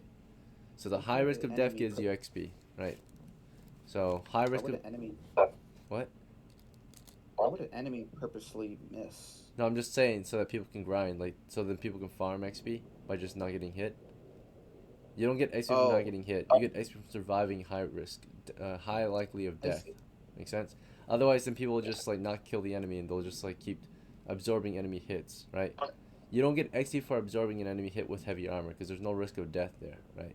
Otherwise, if that was the case, you would get infinite XP glitch, right? So when there's a Don't risk think of death, it'd if you be- survive a challenge, right? If you take an action that has a reward, which is survival, because there's a risk of death, then you get XP. High risk of death. Yeah. Right. I was gonna That's say, a house I rule. don't think anyone's going to abuse that because there's literally no one to abuse that. Well, people have tried exploiting it, and that's the reasoning behind. The standard logic is that you get reward XP experience for surviving high risk situations. Naturally, some people might take that and try to find out a way to exploit the idea of that, and so that's why you don't get XP for not getting hit. You get XP for surviving getting hit, right? Because there was a chance that you would have died. Makes sense. Okay.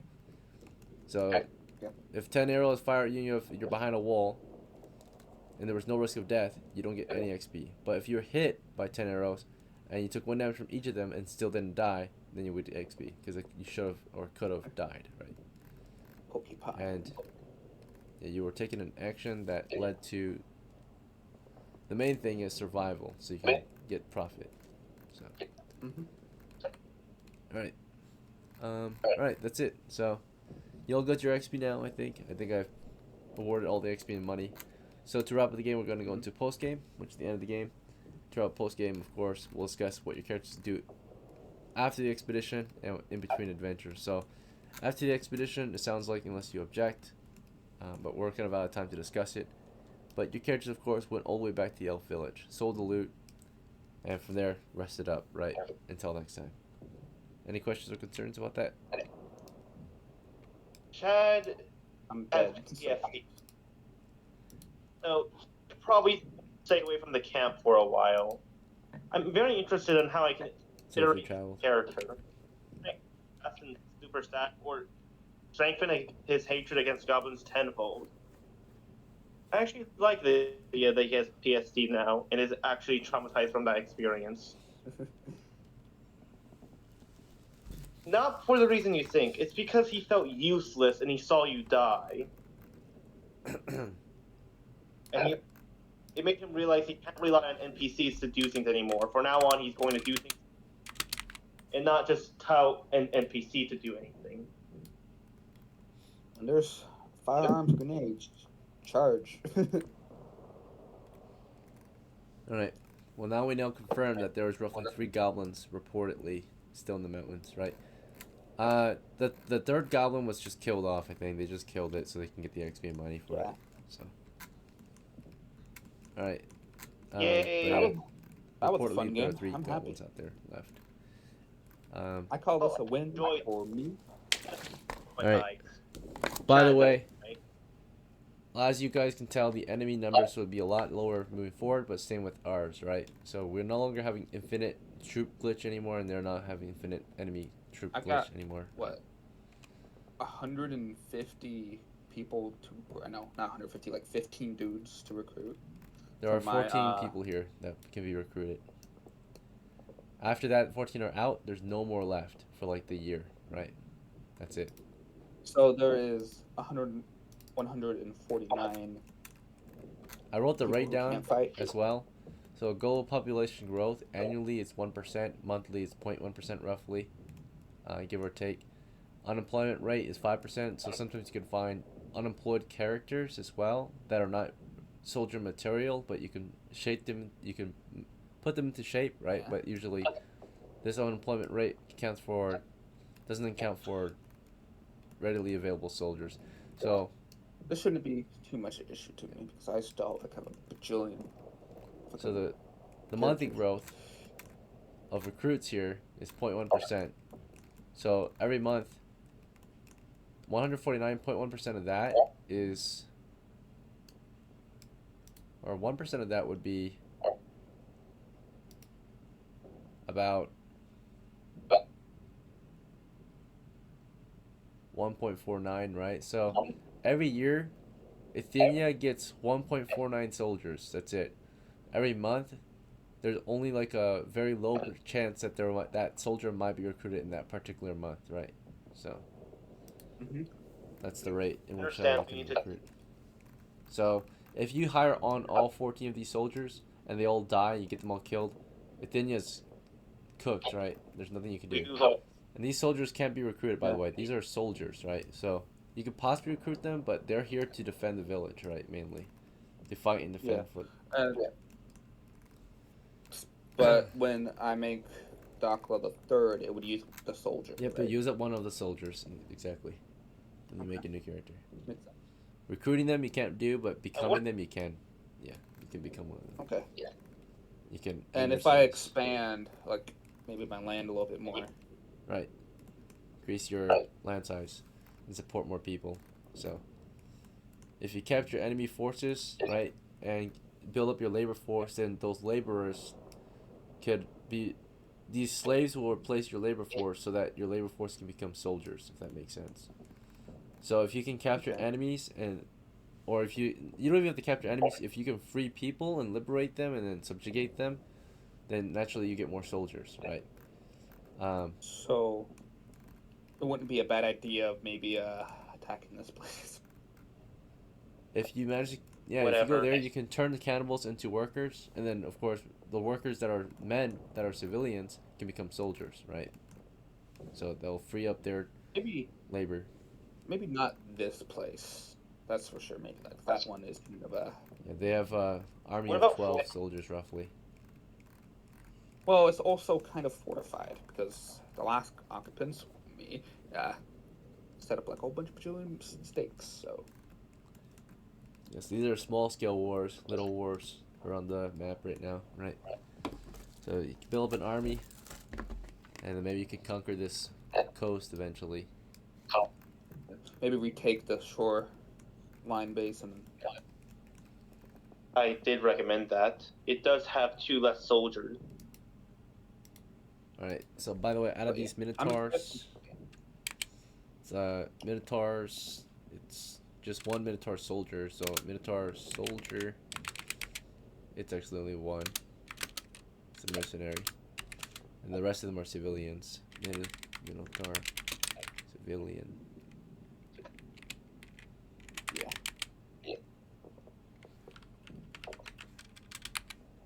And then for the goblins I really out here, like this.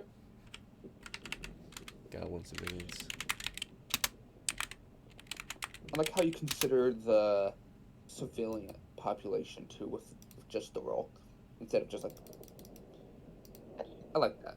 Because it Reportedly. makes So we had sense, unknown numbers you know? on them, but yeah, the 18 here. It makes perfect sense and doesn't make it like. It doesn't make them an evil faction. It makes them. Oh, they are evil. It doesn't make them an You weren't impossibly, there, but an impossibly difficult faction to defeat. Yeah, like it's realistic.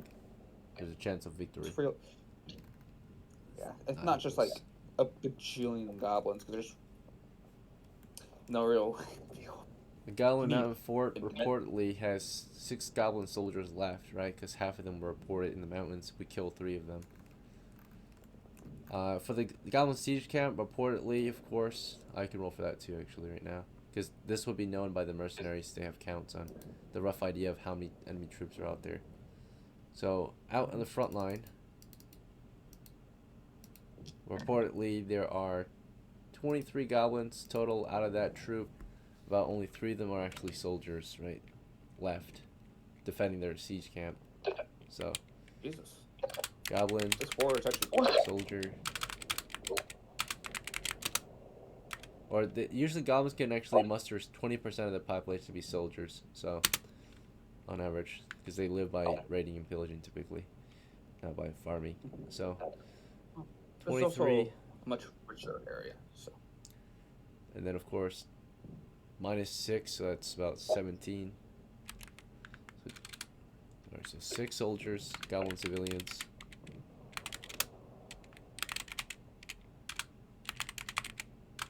huh. 17. Alright, so those guys, of course, are in charge of cutting wood. These are the woodcutters, these are the miners. These guys also kind of mining as well. We don't know about the western position, but reportedly, the village of Salet has reported that there's a western position, and there's probably a southern position too. So we know the north frontier is focused on getting wood. The east one is just defending the border now.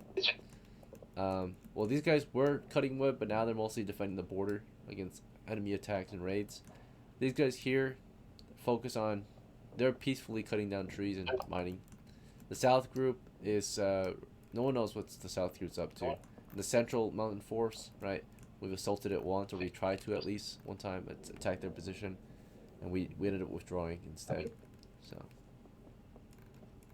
That was a slight scouting mistake that led us straight into that. yeah. All right. So now we have a better idea, and we can form up an army that might have a chance at victory, right? Whether equal or larger in size, you'll have a better chance of victory. I wonder, would it be possible if we just push these goblins back in and then maybe have talks with them to like, hey, stop doing this? Yeah, but yeah, you could if you can form up No. enough troops, right? Because- Muster enough troops. Because no one cares what they do to the surrounding lands. They just the elves only care up here, you know. Yeah, so reportedly the elves believe that the goblins are not technically after their trees anymore. They believe that the goblins are not actually after trees, right? They're actually after slaves, particularly elf slaves. So they're only cutting the trees to, of course, clear out the land so they can besiege the land easier, right? So if they cut down the trees, Okay. naturally there's less trees for the elves to live in. So their tactics right now is that they're actually burning down the forest. That's what they're currently doing. Like this whole mile by mile grid here has just been cut down and burned and razed, right? So it's like an actual war or battlefield now. I'm pretty sure these grids here are like that too now. The ones east and west of it are very similar. So they're spreading the fire, right? Like they're trying to like turn this into an actual hell field almost, right? Like just burning down the forest. All of No Man's Land is just being set ablaze, right? Of course, No it Man's doesn't really Land. work right now because it's currently winter time, so the trees are kind of just cold and icy and wet. But when summer comes, when it's dry heat, that's when they're gonna start. That's when the fires are gonna spread if we don't stop them, right? They're gonna really start burning the forest pretty hard. So But we have the advantage. We The debate is still going on. numbers wise, we have the advantage. Yeah, you can already tell if you want, you can spend a session mustering an army, and then maybe you can wipe them out for good. But oh yeah, maybe like get a couple players, muster with mercenaries, and just charge. Invite. I want to see these goblins dead. We do. yeah, if you invite new players, they might be able to spawn new settlements or new people onto the map. So it'll give us reinforcements, right? Yeah, I can't wait for my new character. I have a fudge. I'm gonna make DOCKLA the third strong. The best I DOCKLA can't of wait to them do all. this. The last of his I've worked bloodline. so hard for this to get players to actually stay. And And don't forget, you guys need to have a long-term goal. You guys want to be able to retire and leave your legacy on the map, right? So get your characters strong, get them promoted, and eventually you can become permanent NPCs that people will respect, right? Or at least unfortunately, witness, it's not right? my Or yeah. So eventually that should happen. That's Yeah. the end game goal, right? the house of Ethan's goal is to just destroy monsters. Yep. The more you destroy, the higher your glory, and then you can be remembered for your deeds, right, of greatness. All right. But so for now, the war is at a what is it, like a stalemate now, right? A war Stalemate of and attrition. we did fail a raid here, so stalemate. I think the scariest war, or our siege camp here's unknown numbers is always fluctuating. It's part of siege camp. I don't really know how many are left there. It's On the any well, invasion there was. to the cave. I remember there was 7 mercenaries there. There might be a map somewhere that can tell us. Yeah, here. This is the likely roster at the siege camp currently of all that's left. So there's actually quite a few soldiers there, and maintaining that rank or maintaining that army is pretty difficult because that's a lot of people to feed. So And Yeah, and pay. but dude, and these seem to be the supply line seems to be fine. You know. Most of them are probably not even there anymore. Most of them have left the campaign or went back to base, right? So if their players haven't been here in a while, naturally their characters cannot sustain themselves on this land for very long, and they only, I mean the elves can't feed them forever, right? So they have to send troops back or release them, right? If they're not actively fighting. So most of these They're poor guys right have been released, right, from duty. So like all of, I think, yeah, majority of the guys are probably released from duty, like discharged or sent back to base or sent back to do work. And in this base right here. Yeah, I'm thinking at the siege camp right now for surely House Ethan's men can remain because they've been an active component to the war, right? But everyone else was sent back to do civilian work, like Saza's retinue. These guys were all sent back to the village. All of Dig's crew was probably sent back to the village. So all these guys are going back to village. Let's see, Brad, who's this? Cannibal prisoner? Yeah, that guy probably just dead now. All of Knight's group, this huge group of people that do nothing, were sent back to the village to go do work. Let's see, all of Ethan's crew can stay. So I think all that's left manning the mercenary camp is, yeah, your men. That's it. There's no one else And we there have them anymore.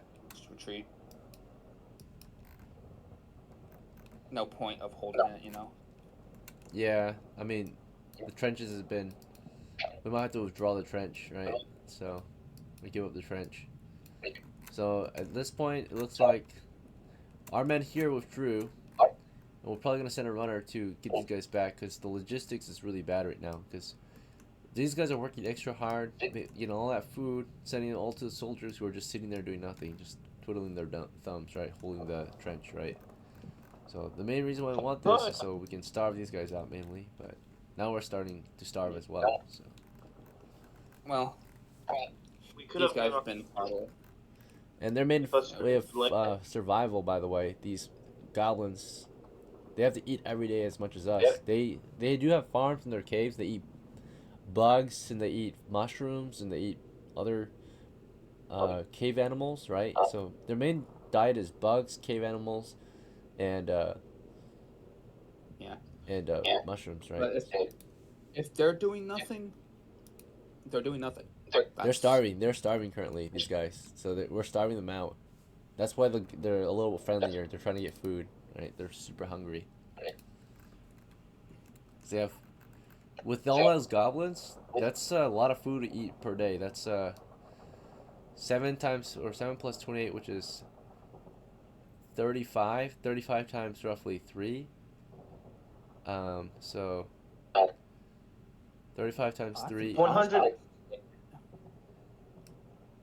is about 105, yeah, or something like that, right? So 105-ish is 105 pounds of food a day is how much they're eating. So they need 105 pounds of food to feed their people per day, right? That's a lot of food that they have to accumulate. You can't sustain So that they can't at all. sustain that, right? They need farms. They need, so per day, naturally, on average, you can a single goblin can maybe find 0.1 pounds worth of bugs, maybe half a pound worth of rodent, and maybe like half a pound worth of plants, but that's gonna run out eventually, right? Bugs are pretty abundant.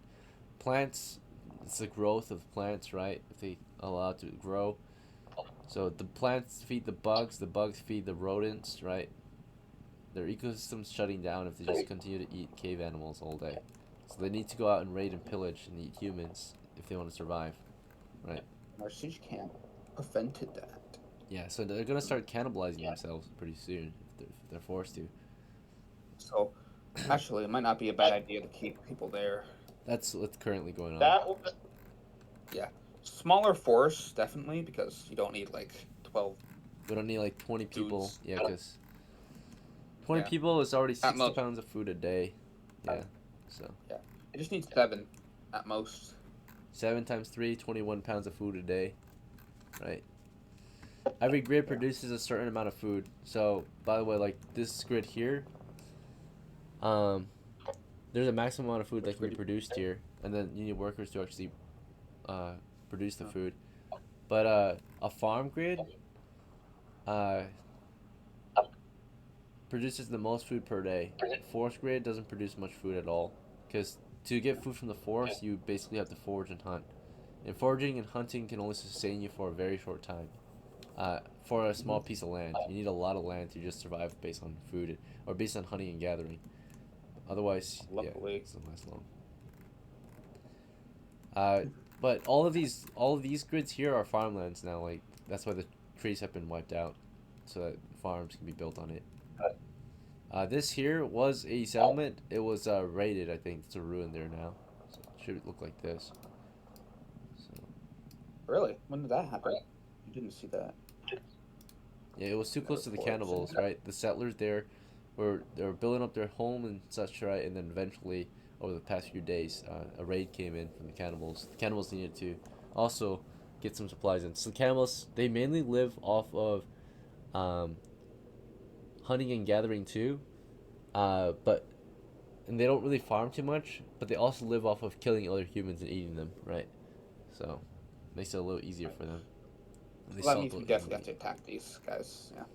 Yeah, but the main source of survival is actually this. This equals armies, right? If you guys can set out into or move inland, these grids support the most soldiers ever, right? Because these are grasslands, they're fertile grasslands, or just clear out grasslands to make farms on.